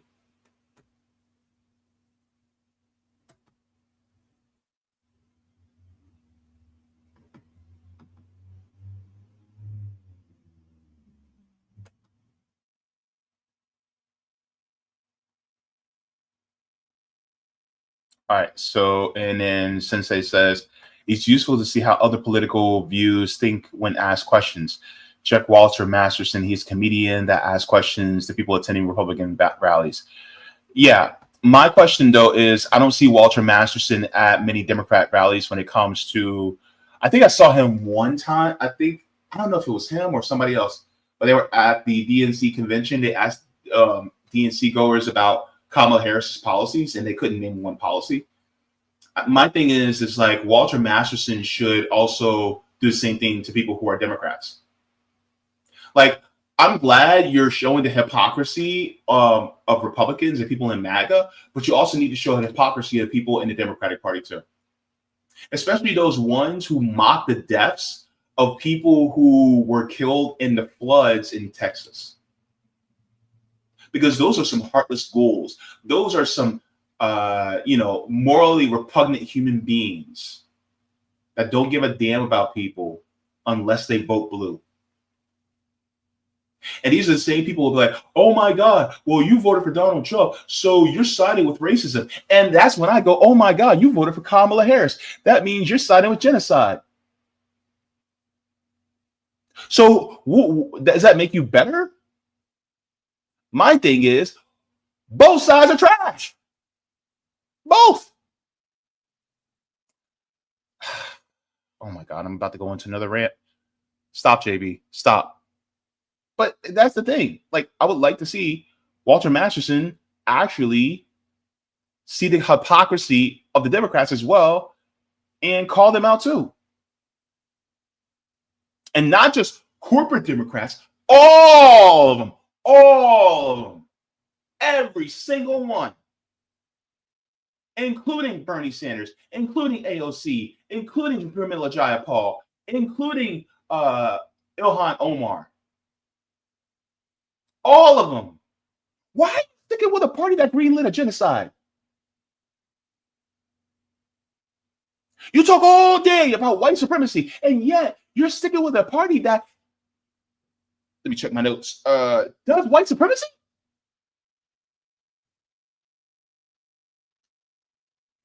The call's coming from inside the house, baby. That's my thing, man.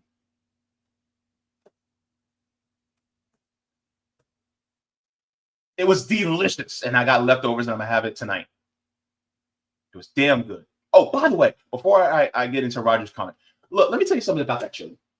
I put my foot in that chili. It was so damn good. Also, shout out to Savvy Saps.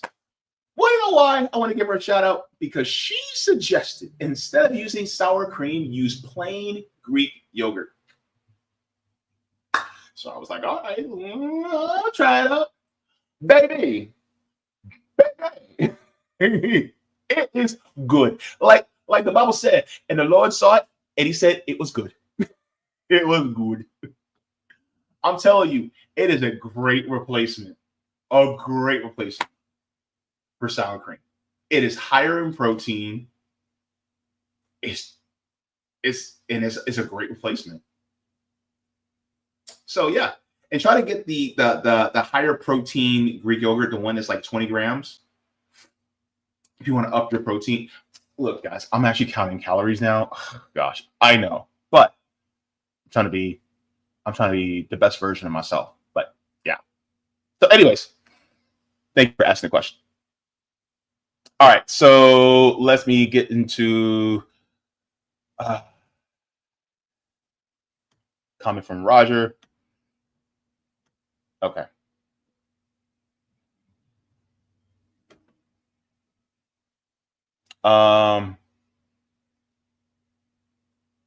Oh yeah, and the OJs. I forgot the OJs are from Philly too. Yeah, OJs need to say something too, because they even made a song about money.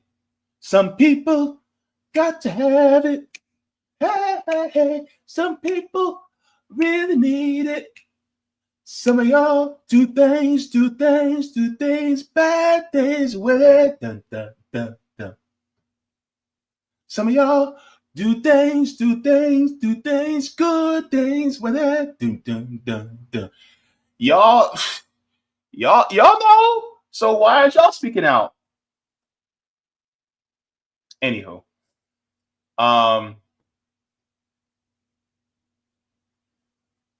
thank you very much. I just saw that. All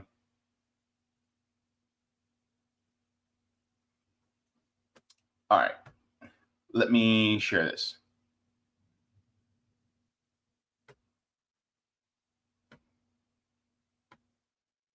Okay, so Roger says, actually, let me flip that around.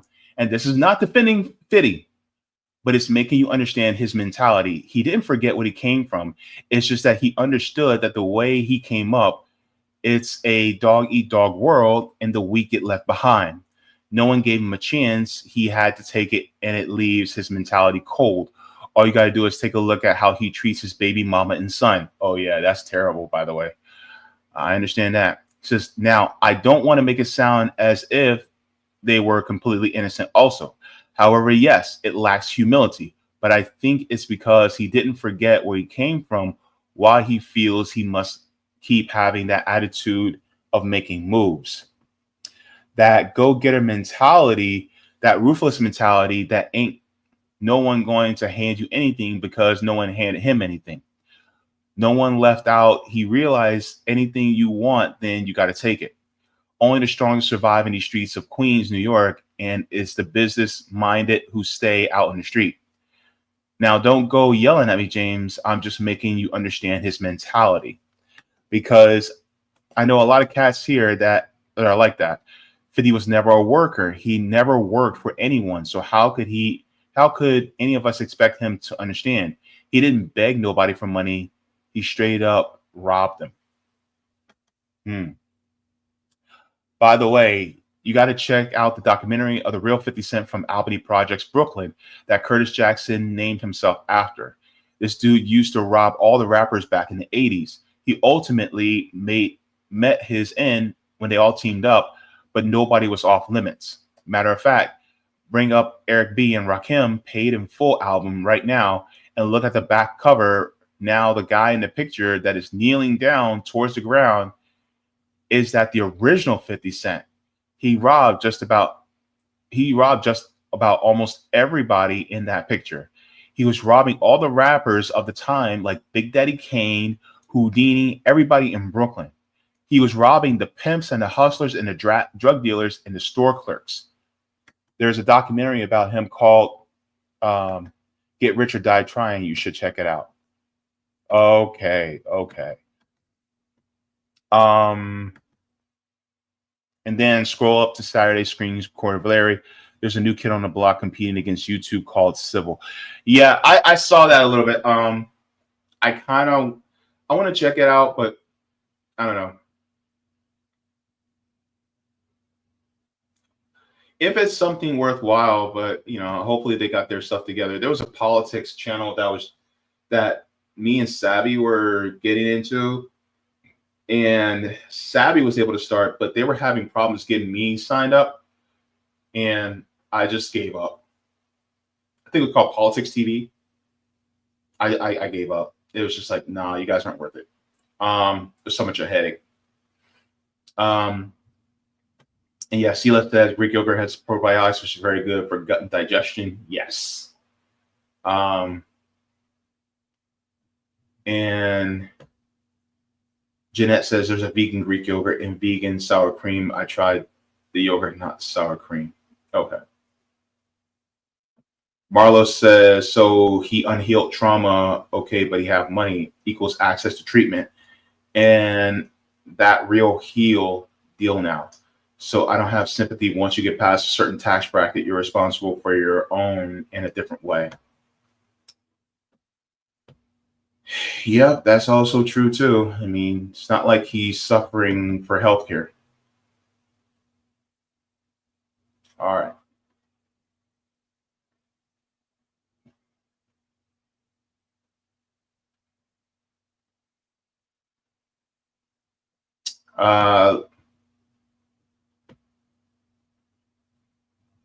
You see, Lewis said, I voted for Jill Stein and haven't forgotten about 05 Katrina, 10 New Jersey hurricane. I think it was Superstorm Sandy. I think it was. In 20 Houston flood. All these storms are getting worse, but people wanted Trump or Harris. Yeah. And Roger says, very pertinent to Ella and what KRS started. Yeah. All right, so let's get into the last segment for today. This is going to be a reaction, so I want to get into this. And we're going to be talking about, so earlier we discussed with Niko House about all things regarding Jeffrey Epstein, Iran, Israel, and then what they were doing against Zohran Mamdani and the Democratic Party, trying to push him out. Then we talked about LL Cool J having solidarity with the city workers in Philadelphia. Now we're going to be getting into big wealth transfer. So this is going to be based on the big, beautiful bill. And I like to call it big, beautiful bullshit. So we're going to be getting into that right here, right now. There is a video that I would like to do a reaction to, and we'll get into this right now. So the one big beautiful bill by Donald Trump has been signed into law. It does not take effect until 2028, which is very convenient for the Republican Party, since if in case a Democrat does take office, all of the shoe dropping and the bottom falling out will happen under a Democratic administration. And so then Democrats can get blamed for it, which is what basically that means that they know that if they have this come into effect right now, it would basically be bad for them. So they know it's a bad bill for the workers and for the people.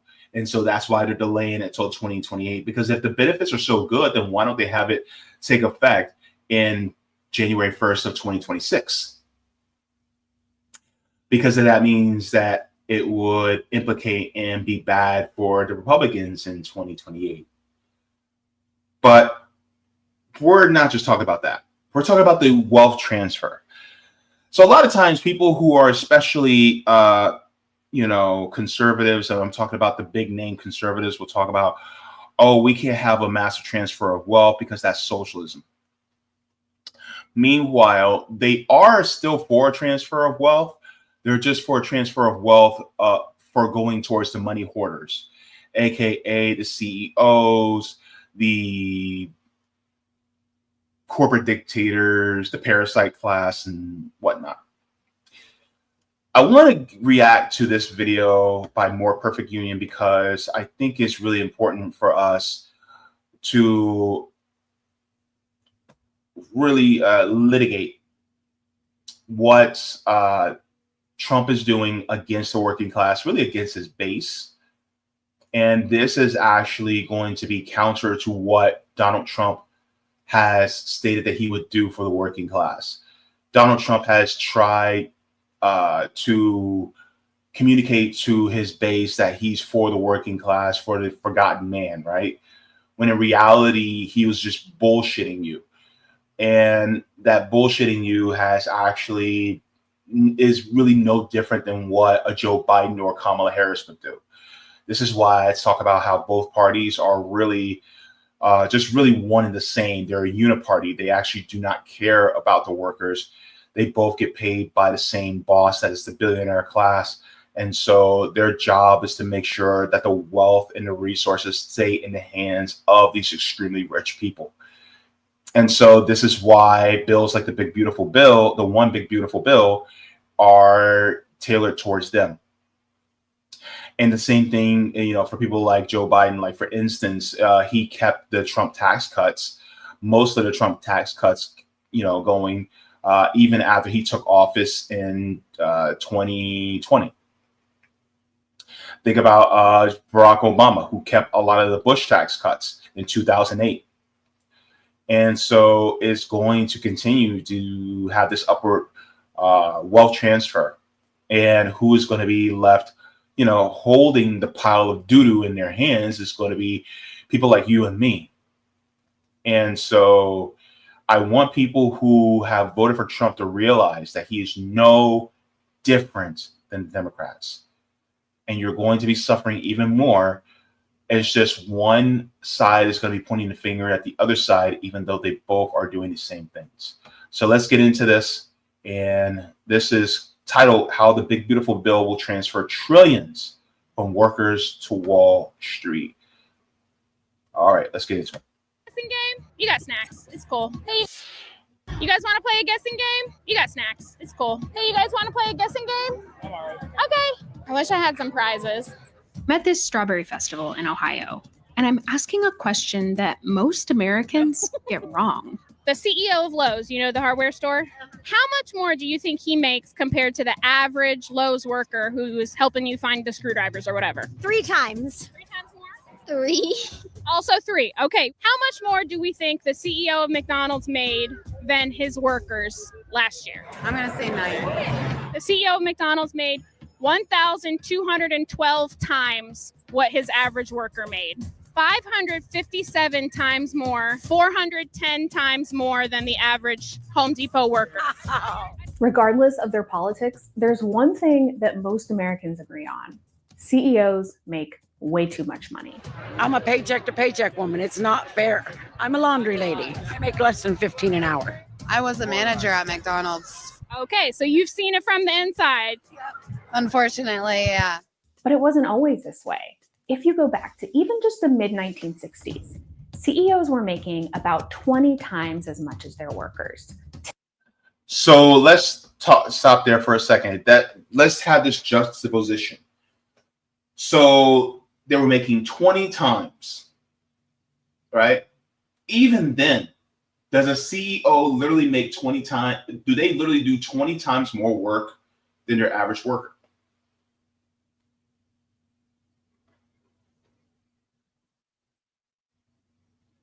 And people say, well, it's the compensation is due to their leadership within the company and how they work themselves up to that position. A lot of times, you know, people who are usually at the top, they either were CEOs of other companies or they were handpicked, right? And it's not about, you know, how hard you work. It's about who you know. Really, it's just a networking thing. But even then, the 20 times, they didn't work 20 times more than their average workers. And also, here's a thought experiment. I want you to do this thought experiment.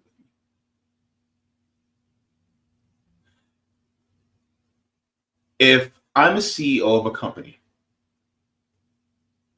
and let's say I disappear into thin air, does the company still run?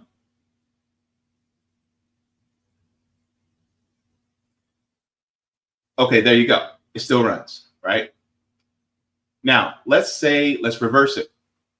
If I'm the CEO of a company, but all of my workers, and let's say the bottom level and let's say supervisory role, just those two, not even managers, the bottom level of all the general workers in supervisor roles, if they all disappeared like that, does the company still run?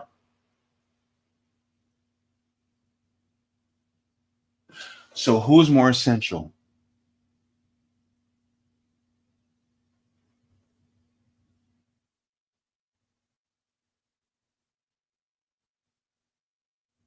I see. You see the hamster running the wheel right now, right? And yet they're at the time we're making 20 times more. Now we're getting to 400 times more, 500 times more, 6, 7, 8. Now you're having 1,100 times more than the average worker. And you can go ahead and Google, oh, what's the CEO salary? And it's going to show you the salary. And salary is not going to seem that much higher. But you don't account for all the compensation. This is why we're not talking about salaries. We're talking about compensation. See, there's a little wordplay here. Because if I talk about salary, I can say, well, I'm only getting a salary of $1 a year. But that's not all the compensation.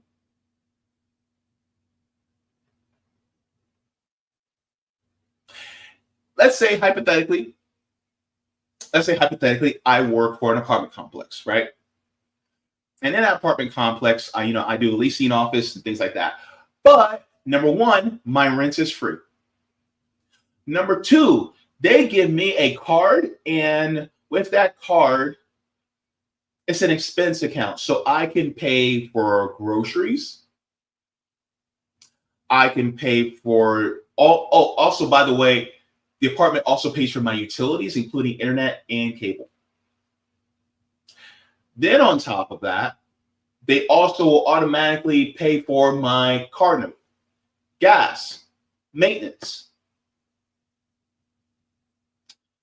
And then they also pay in full for my health insurance. And then they give me a card just for pay for my food. The only thing I'm responsible on the hook for is my Netflix and Hulu subscriptions, right? and we're only going to pay you $100 a month, right? But guess what? Your rent's paid, your utilities are paid, your vehicle's paid, your food is paid, your health insurance is paid, everything else is paid, but you're only getting a salary of $100 a month. I want you to think about it like that. That's what I call salary versus compensation. All right? Okay. Let's continue. We'll talk about compensation, not just salary. Today, that ratio has exploded to 290 times more. So what happened? This is a story of how the wealthy took a weird corporate trick that used to be illegal and used it to supercharge their wealth at the expense of their workers, and why this year it could get way worse.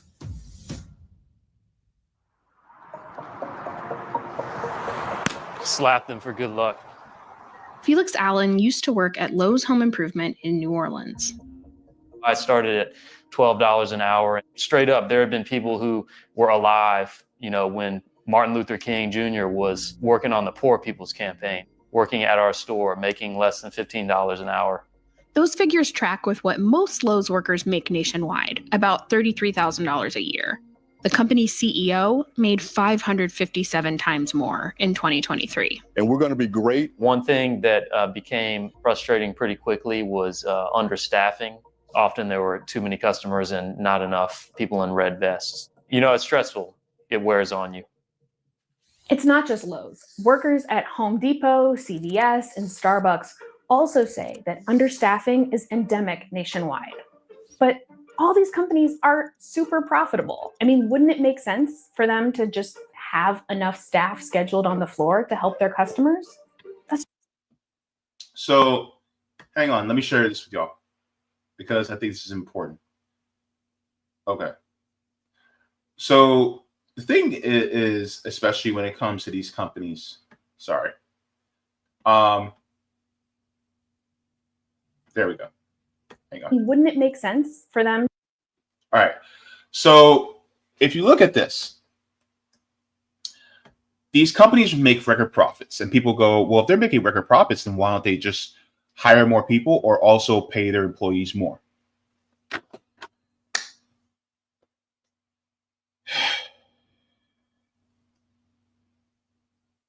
CEOs have what they call a fiduciary responsibility to their shareholders. In fact, let me bring up the definition.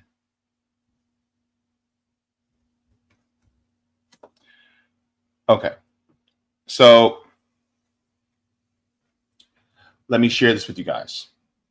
So we're going to go back to this because I want to make sure everybody knows what this means. So CEOs have a fiduciary responsibility. So fiduciary says a fiduciary is a person who holds a legal or ethical relationship of trust with one or more parties, legal person or group of persons. Typically, a fiduciary prudently takes care of money or other assets for another person.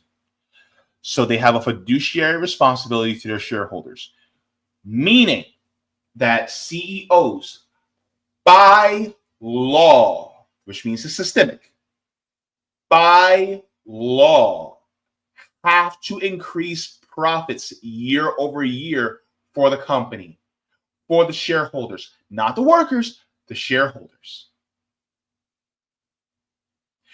Meaning that the workers will get shafted, or the consumers, or both, right?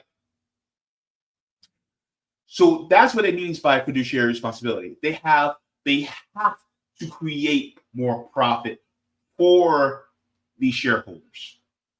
It is by law that they have to do that. So when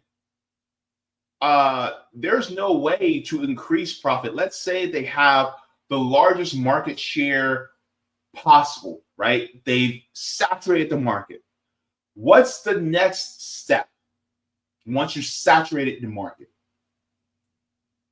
Either one, you can raise prices, which they will do anyway, which will cause some profits to go up, unless it gets to a point where the price is too high and then people stop buying, and so the profits drop.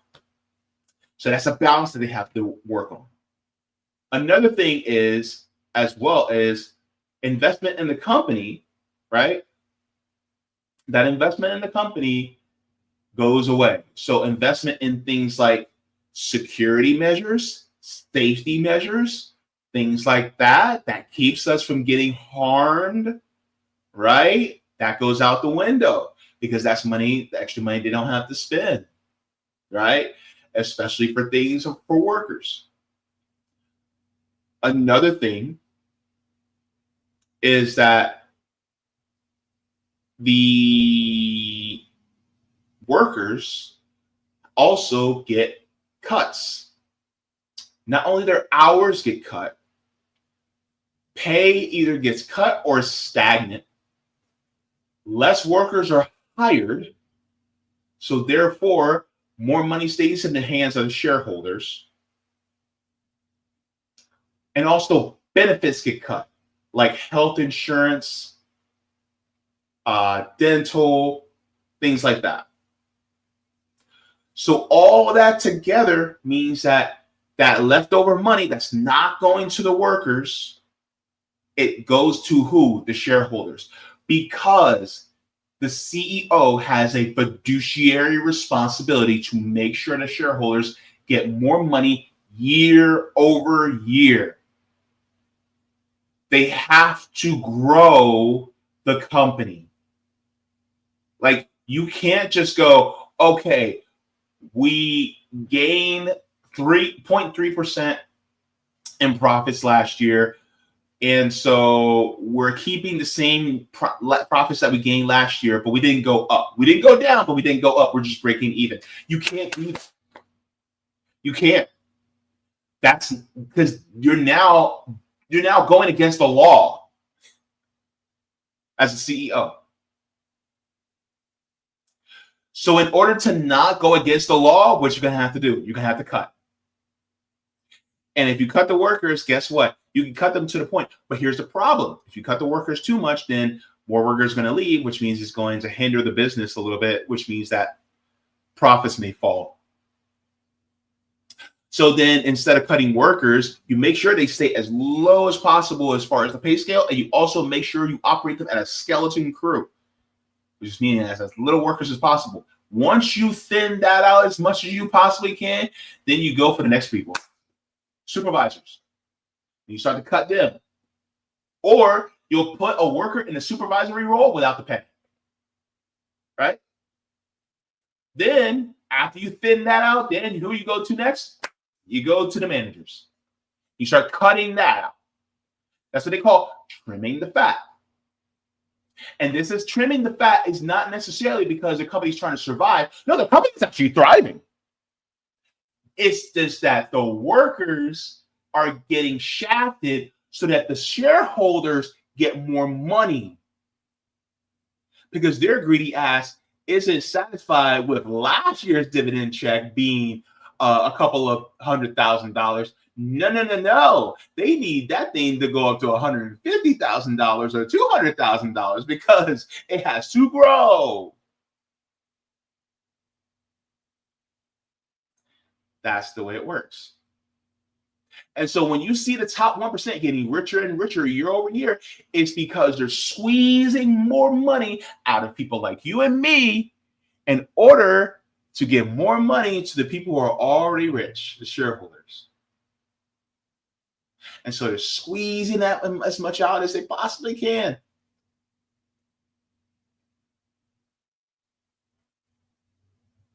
That's what it means to be a CEO, a chief executive officer.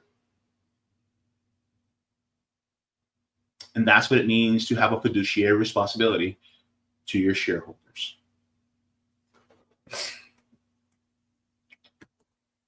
And that is capitalism. All right, so let's continue. Let's continue in this. I just want to make sure I cover that because a lot of times people go, well, what does this mean? Like, how are they able to do this? Even though they made all these profits, yeah, they made all those profits, but more of the profits go to the shareholders. Let's go.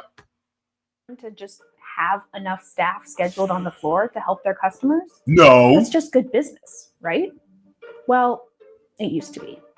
Let's rewind back to 1979.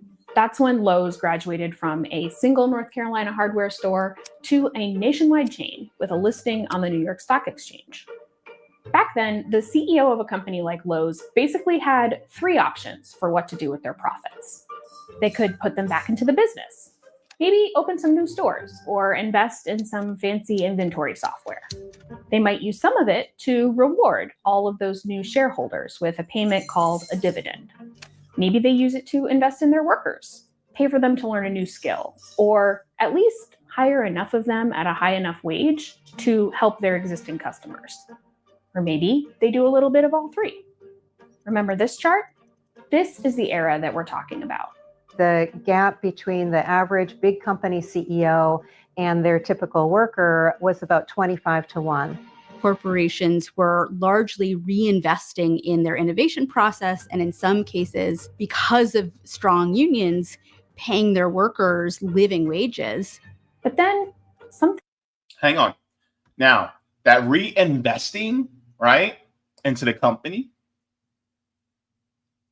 made it so that the companies, kept improving, right?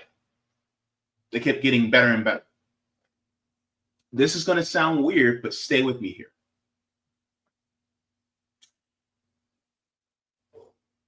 Why do you think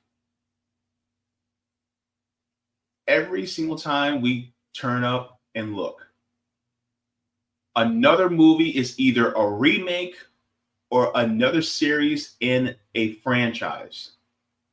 It's never something that's actually brand new that we've never seen before. It's never a new story. How many Fast and Furiouses are we at now? How many Star Wars are we at now? How many Marvel movies are we at in the continuing of the MCU? How many Lord of the Rings are? How many Harry Potter movies are there? Right? How many Toy Stories are there? How many remakes of classics have we seen?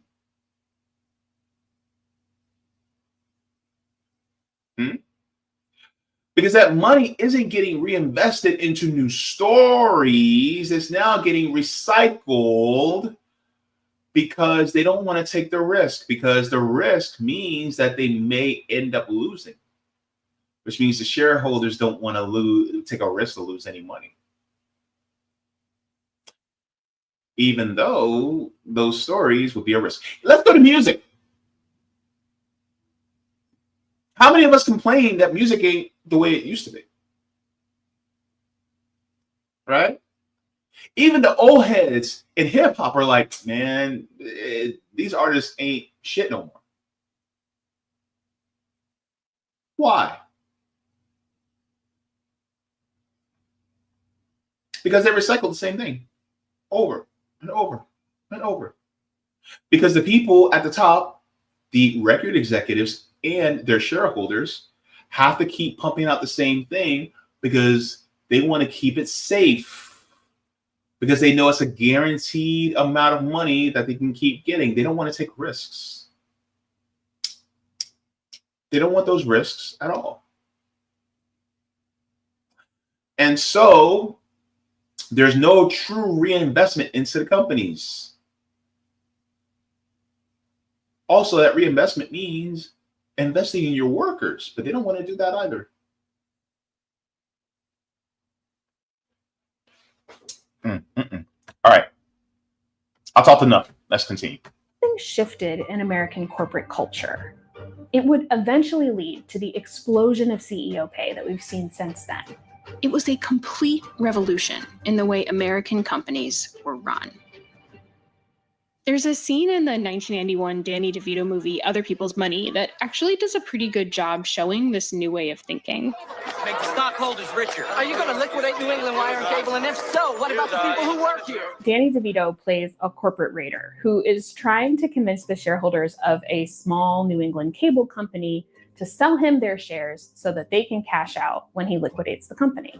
You invested in a business, and this business is dead. Let's have the intelligence to sign the death certificate for our employees or our community. What will happen to them? I got 2 words for that. Who cares? He tells the shareholders that the company has done them wrong by not prioritizing their payouts. They sucked you dry. And our stock, 1/6 what it was 10 years ago. DeVito is styled as the kind of lovable villain of this movie, but he actually represents a way of thinking that was taking over American business at the time. The way that we have thought about the purpose of the corporation since the Reagan Revolution is to make as much money as possible for shareholders. We're going to turn the bull loose. I refer to this as shareholder primacy. In the movie, the shareholders eventually agree to sell to DeVito's character over the objections of the company's CEO.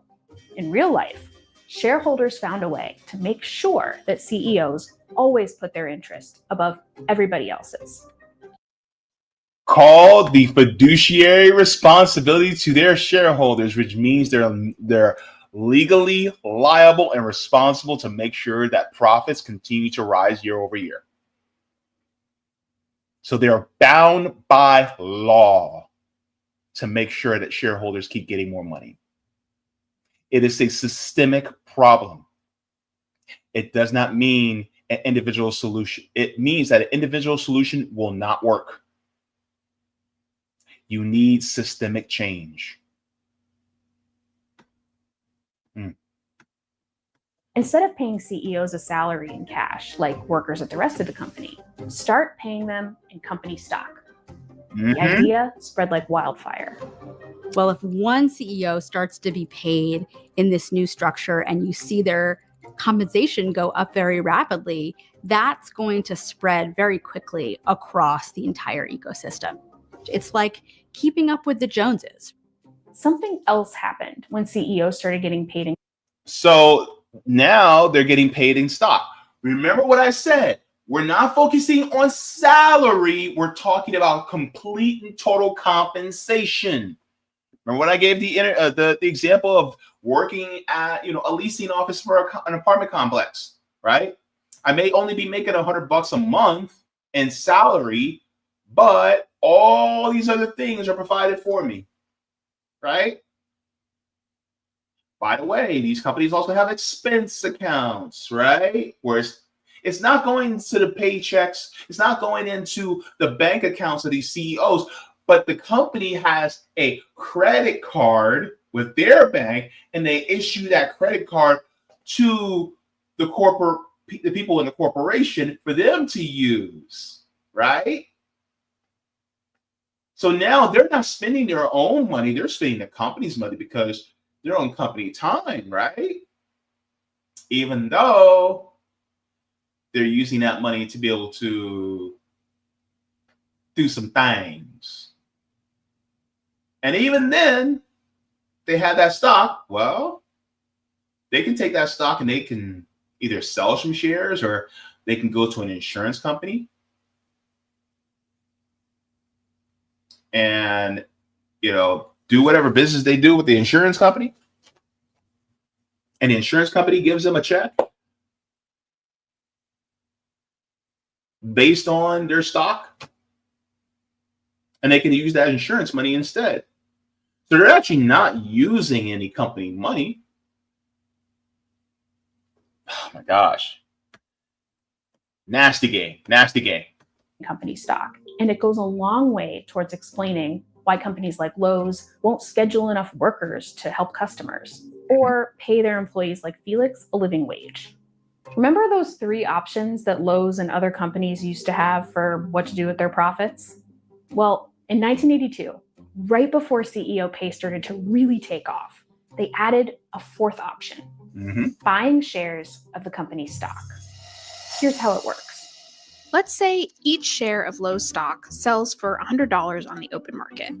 Then the CEO of Lowe's decides to use some of the company's profits to buy back some of those shares. Now, all of a sudden, with fewer shares remaining, each share is worth a bunch more. Ta-da! If this is reading to you like some kind of scammy corporate magic trick, you're not wrong. For much of our history, stock buybacks were illegal.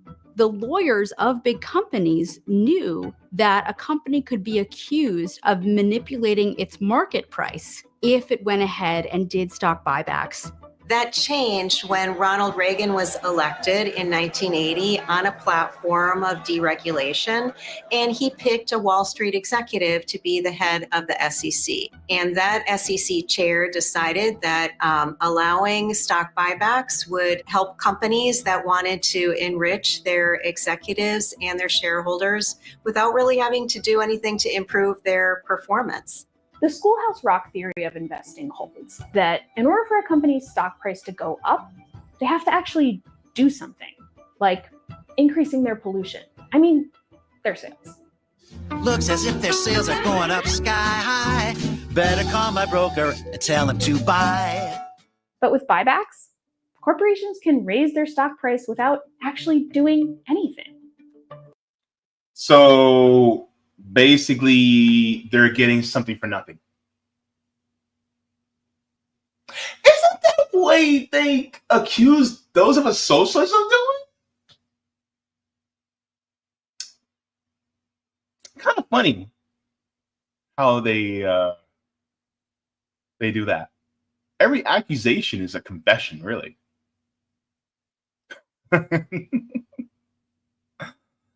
Yep, that's what they do. They inflate the price of their stocks. And who gets paid in stocks when it comes to their compensation? It begins with a C and an E and an oh my goodness. All right. I mean, just put yourself in the shoes of the Lowe's CEO.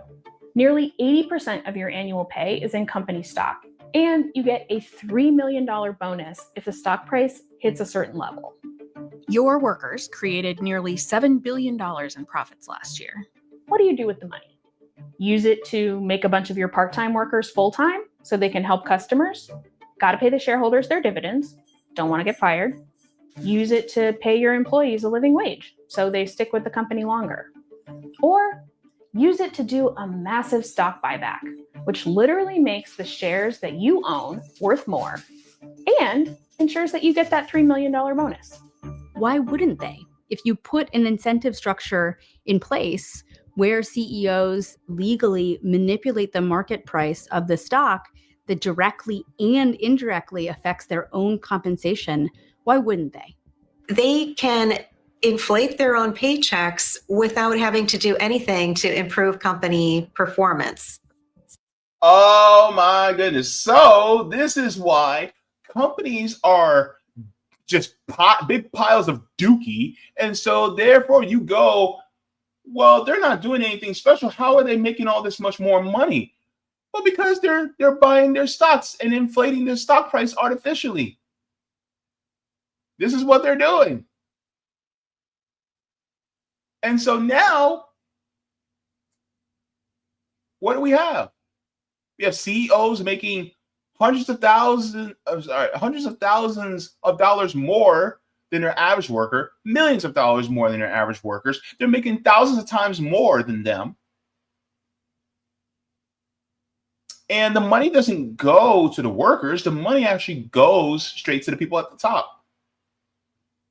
It goes to the CEOs because they're inflating their own paychecks.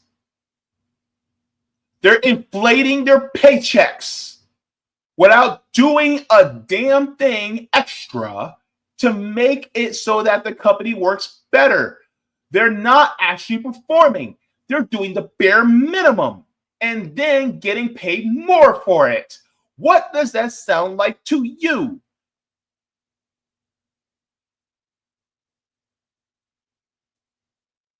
They're a bunch of welfare queens. My goodness. And people talk about, oh my goodness, oh, this person got $1,000 in SNAP benefits and food stamps, and you're buying junk food. Who cares? I'm talking about the people like Tim Cook and Elon Musk and Jeff Bezos who are getting hundreds of thousands of dollars off the backs of workers for doing damn near nothing. They're just doing the same thing over and over again. And then they're getting paid even more because they dare to do stock buybacks while also getting tax incentives and while also getting kickbacks from our government. And you're worried about somebody that gets a few extra dollars on your food stamps and they decide to buy Fruit Loops instead of a bag of spinach? Please. This is the issue. It's the greed and a system that facilitates greed. Capitalism. And please do not go, oh, it's crony capitalism. Look, I don't care if it's potatoes au gratin, potato chips, French fries, Hasselbeck potatoes. It's still potatoes. It don't matter, baby. Potatoes are potatoes. You can call it cronyism. You can call it greed. You can call it whatever you want. But it's still capitalism. That's how it works. And by the way, for anybody who goes, well, you wouldn't have capitalism without people being able to buy and sell stuff. Baby, I need you to pick up a dictionary and learn the difference between commerce and capitalism. Because you're blowing minds right now. Anywho, but that's how capitalism works. Capitalism is about who owns what. That's the easiest definition of capitalism. Who owns what? Is it one or a very small group of people that own the means of production, or is it the workers collectively that own the means of production? That's the difference. If it's one or a very small group of people that own the means of production, that's capitalism. If it's workers owning the means of production collectively and democratically, that's socialism. Easy. It's not that hard. And people who try to make it sound like something it's not, that means they don't know a damn thing what they're talking about. And so this is exactly what we're talking about. Capitalism. Because guess what? The shareholders aren't that big of a group, baby. And yet they are the ones that are making all the money while you do all the work, and then they suck you dry. And not in a good way.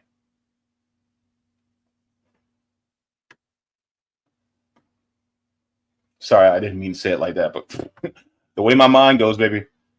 Stock buybacks are a huge reason why the pay gap between CEOs and their workers jumped in the 80s and 90s and has stayed high ever since.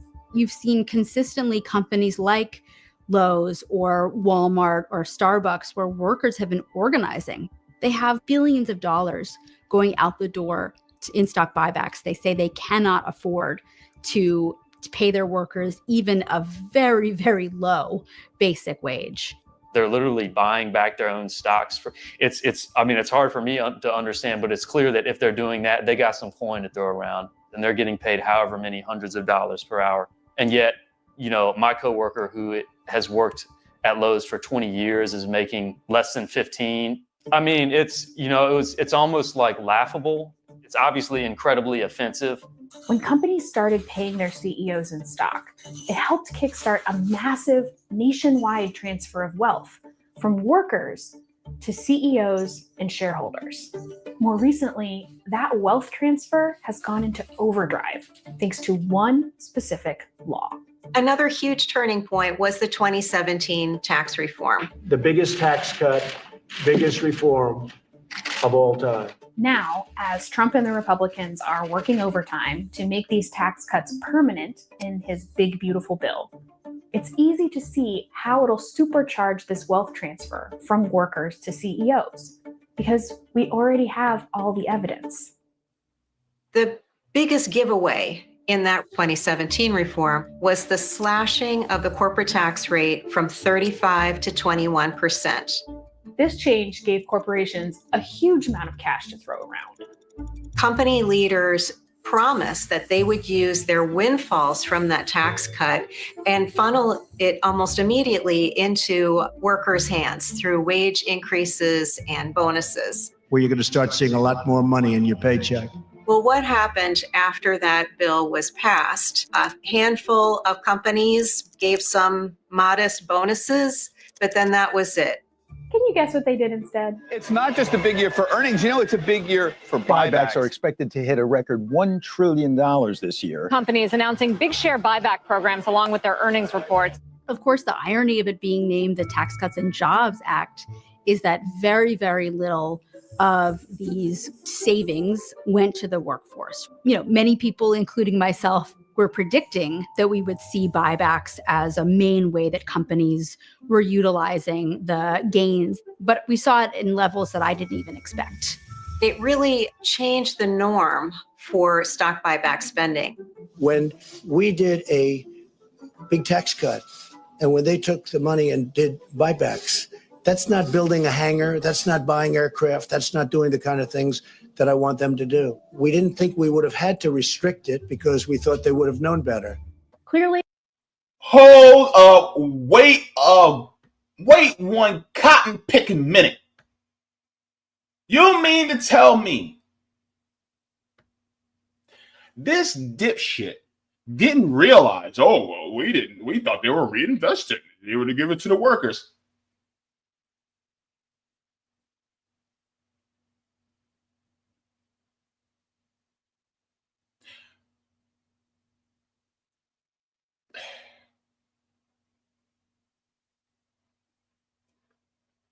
Donnie.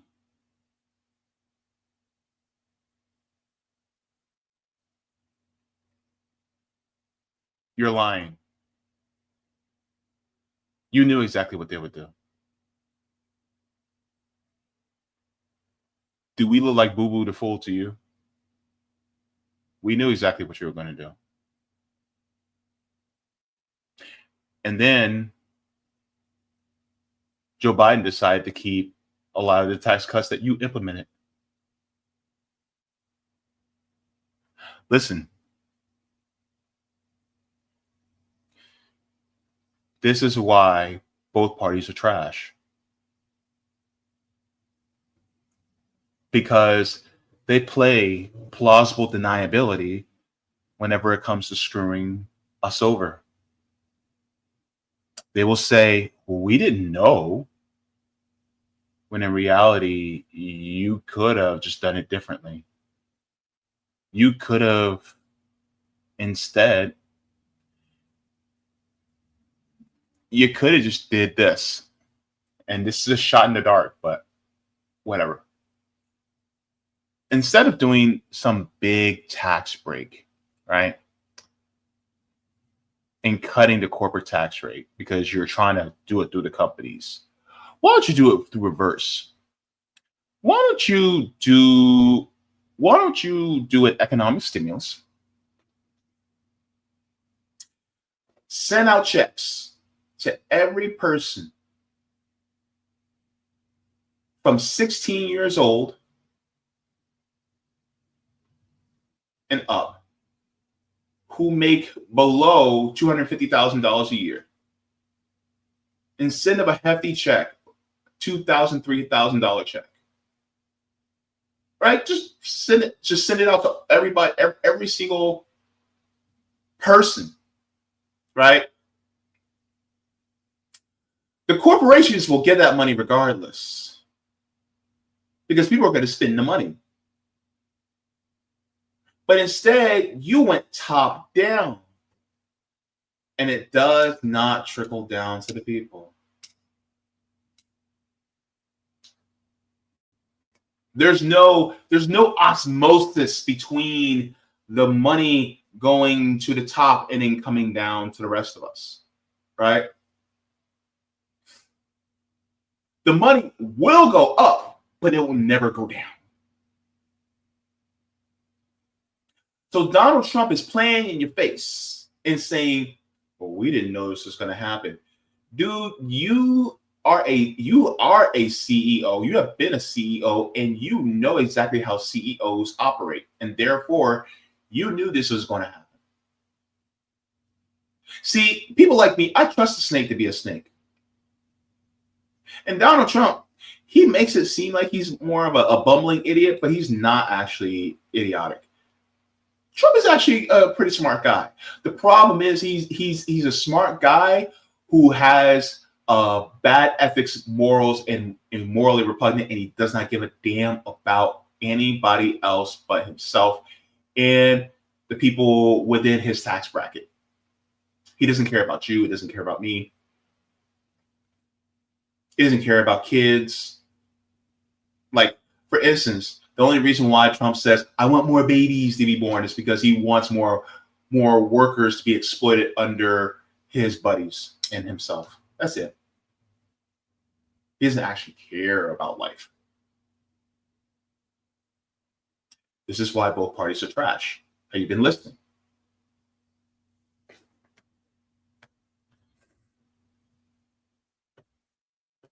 Would have known better.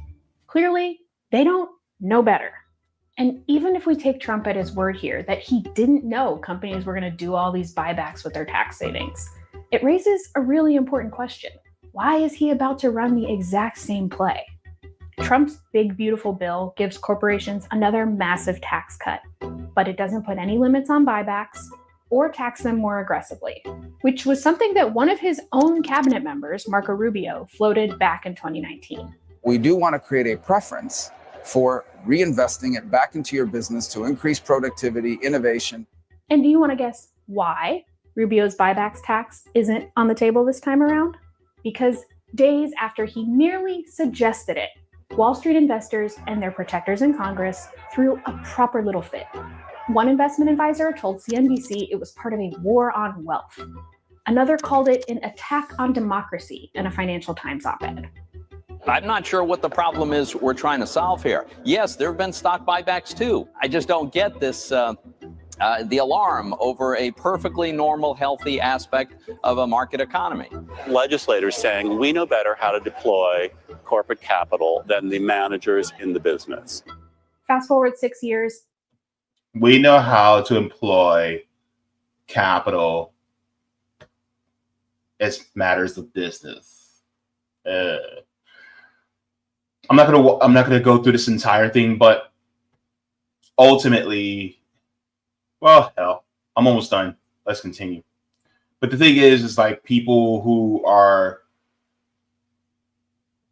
thinking that, oh, well, this is just cronyism. This isn't real capitalism. No, baby, this is real capitalism. Because it requires infinite growth on the planet with finite resources. And that infinite growth also includes meaning taking from you and me in order to keep that growth as infinite as possible. Let's finish up. And there is not one peep of buybacks opposition among Republicans. So that's the story of how CEOs ransacked America's corporations and took everything for themselves. It used to be a literal crime. Now it's just business as usual. And it's no wonder that so many Americans feel that the politicians who let this happen aren't representing them. Do y'all feel comfortable sharing who you voted for in the last presidential election? Didn't vote. Didn't like the choice. Didn't vote. If you had a candidate that was running on a platform of capping CEO pay, would you have voted? Probably. Yeah, definitely. Yeah, let them know what it's like for us regular people. I didn't vote for a president. If there was a presidential candidate out here talking about capping CEO pay at, I think what you said, like 3, 4, 5 times, would you support that candidate? Yes. It's not something. Hey, here's what I'll actually push back. Because here's the thing about capping CEO pay, right? See, while More Perfect Union does do good work on the ground in reporting about, worker issues, right? They do great work. This is that right here is a sign to the Democrats. This is a sign to the Democrats. Hey, guys, you need to run somebody that talks about capping CEO pay. When the Democrats don't actually believe in that either. I got a better idea. Let's push for actual worker cooperatives. So then the workers at that company, they all own it collectively and operate it collectively. And they also vote on everything democratically. One person, one vote. And they vote on who they want to be the chief executive officer. I don't even like that. I would just say coordinator. And then they basically say, this is what we think the coordinator of the business should get paid. And they vote on it, and that's what the coordinator gets. They all vote on it, and they say this is what their compensation should be. Based on the amount of hours that they work, based on the essential services that they provide, this is how much they should get. And it should be done democratically, and all the workers should be co-owners within the company. And therefore, you won't need to cap CEO pay. The workers will be judging the CEO pay themselves. And so if workers actually are owners in a cooperative, guess what? How much more do you think the CEOs will be making? You wouldn't even need a law to cap CEO pay because the workers will be doing it themselves. That's the difference. I applaud More Perfect Union for putting this information out there, but they could have went even further. Instead of capping CEO pay, push for worker cooperatives, worker-owned businesses. And I'm not talking about worker businesses where workers have stock options. No. I'm talking about workers having day-to-day decisions on how the business operates. And then they collectively share the profits across every single sector of the business. The people who clean the toilets get just as many votes as the people who are managers and financial officers. And then they equally get to share in the profits. They vote on how much gets reinvested into the company and all that. This is what needs to happen. Workers need to own the means of production. That's what it needs to be. And we shall finish. Something that you hear politicians talk about a lot. Why do you think that is? Yeah, the big donors, a lot of previous politicians, their wives, their families that are all capitalizing off of this money. There's a whole lot of votes out there available for purchase. But you think that like regular folks, people who are working for a living, yeah, I would definitely vote for a president like that. How much more will they vote for a president that actually pushes for workers that actually own the means of production? That actually owns, all the workers collectively actually own the business. That way, also, you don't need unions because you literally all own it together. So therefore, negotiating with who? You don't even have to negotiate because all you guys need to do is just do a vote. And if you guys think, well, you know what? Since we're making all the profits and the profits are all going to us, how much more percentage of profits do we want to come to us instead of being reinvested into the business?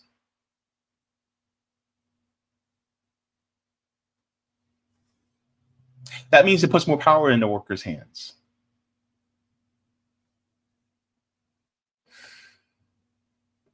So when it comes to the wealth transfer needs to go to the workers and the people at the bottom, or as I like to call the foundational workers. Because without us, there is no CEO.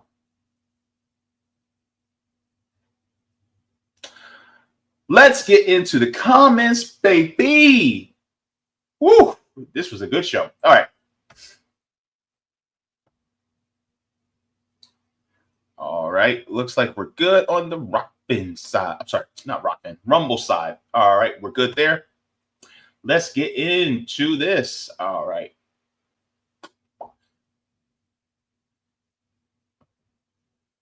Na na na na na na na na na na na na na na na na na.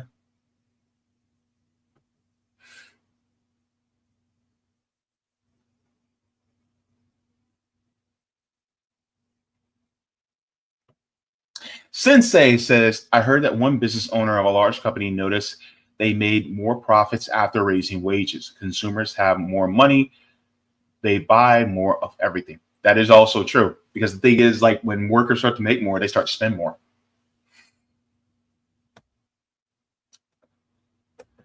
But they want to bleed everybody dry because they want to please the shareholders.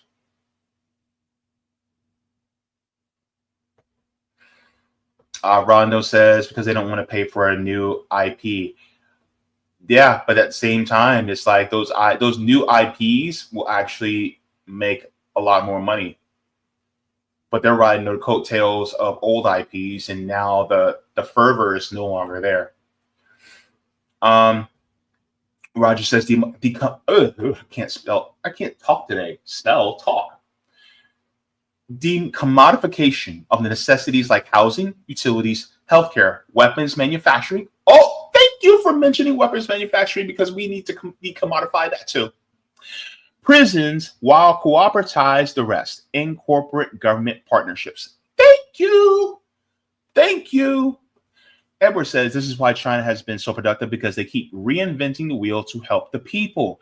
The U.S. wants to make crappy products to reduce costs and sell at a high price to make more profit. Yes. And this is also one thing I'm hoping for, and I'm starting to see elements of in places like Burkina Faso as well. President Ibrahim Traore is reinvesting into the workers within Burkina Faso.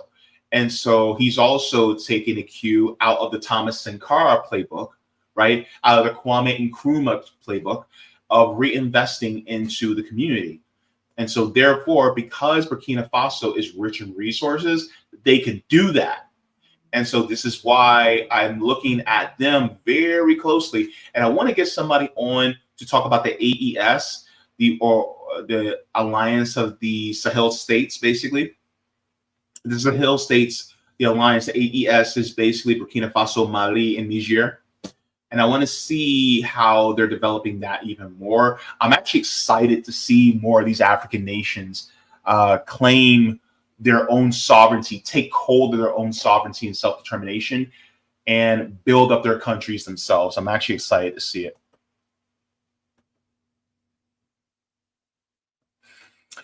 Sean says, Jeff Bezos can eat rotten eggplant and F the horse, and he rode. Oh my God. Let me see. QB Socialista says there are two correct answers to the poll. Oh yeah, that's right. I gotta read the poll. The poll. I forgot the poll. All Insane says unqualified immunity. Yes, I think that's another part of it that we should be doing. Sela says both Democrats and Republicans co-signed the wealth transferred. This actually started in the 1980s, if I remember correctly. Thank you very much, Jimmy, for that. Let me see. Zach Davis says no age limit, James. What are you talking about, age limit?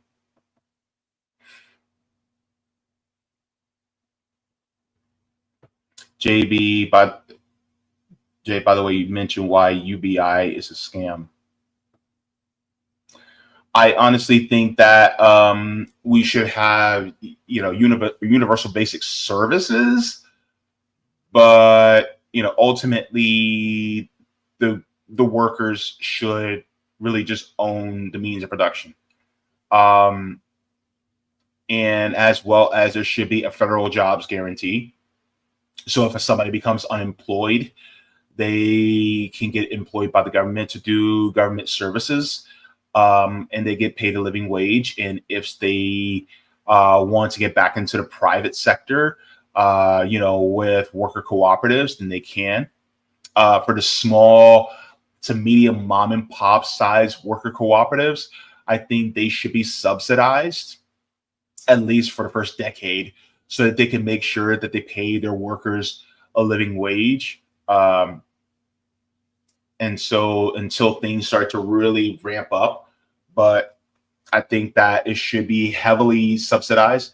I think worker cooperatives actually should be favored more than capitalist style businesses where you have a boss and the employees don't have a decision-making choice within the company. I think that those should be, suppressed in a way where like they don't really get benefits. Because if you're willing to exploit, then you don't deserve any benefits at all. Sensei says worker co-ops, yeah. Let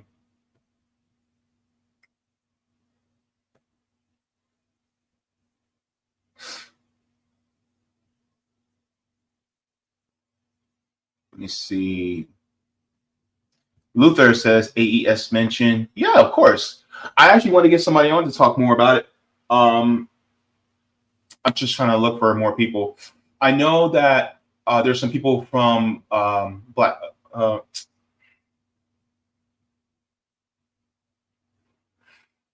Blanking on the name. Black Agenda Report. I know many people in Black Agenda Report that know more about it than I do. And Margaret Kimberly knows a few people too, especially. So I'm trying to get in touch with them. I would love to be able to have somebody like Ann Garrison on. Brilliant people over there. Ani Shah says, go the African sovereignty. Yep. QB Socialista. Good to see you, QB Socialista, as well. All right. I bet you Roger got something in the private chat. I bet. Yup. I knew it.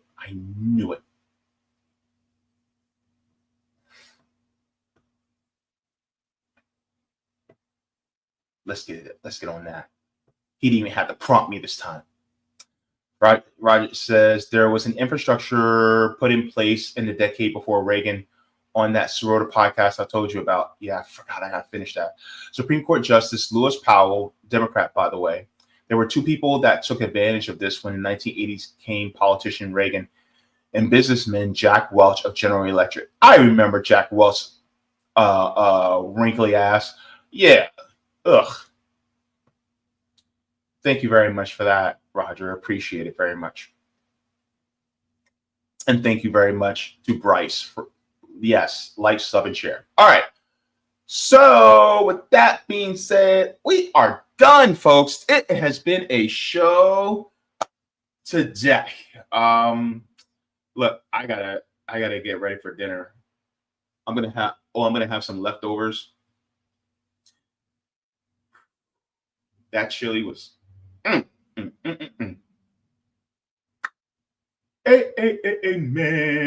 All right. Thank you, Killier Grigors. Appreciate it. Thank you so very much. Oh, Sabby's live right now. Okay, let me go. So you can go, guys, go ahead and go and flood Sabby's chat and tell her that I sent you. Everybody, go ahead and take care of yourselves. Thank you so very much to everybody for tuning in. I will see you guys on Thursday for the Sabby and JB show. And then this Friday, I will be doing the reading. And I think the next reading is going to be The Will of Change by Bell Hooks. We'll be getting into that some more as well. Thank you so very much. Look, water your plants, water yourselves, leave the world better than you found it. Do all the things if you got them. And yeah, take care. Mwah. Forehead kisses to every single one of y'all. Thank you to Niko House for joining. And I'll see you guys in the next one. Bye-bye. Thank you so very much for watching my channel. And I deeply appreciate it from the top and bottom of my heart. If you wish to support the channel further, so I can keep bringing you content that is educational and informative, you can become a patron on patreon.com/Jaybefaunt. You can find that link in the pinned comment or in the description below. No matter what you give, you'll be supporting independent media and education that helps make the world better. Thank you so much, and you can watch more of my content here. Mwah. Forehead kisses, and have a beautiful day.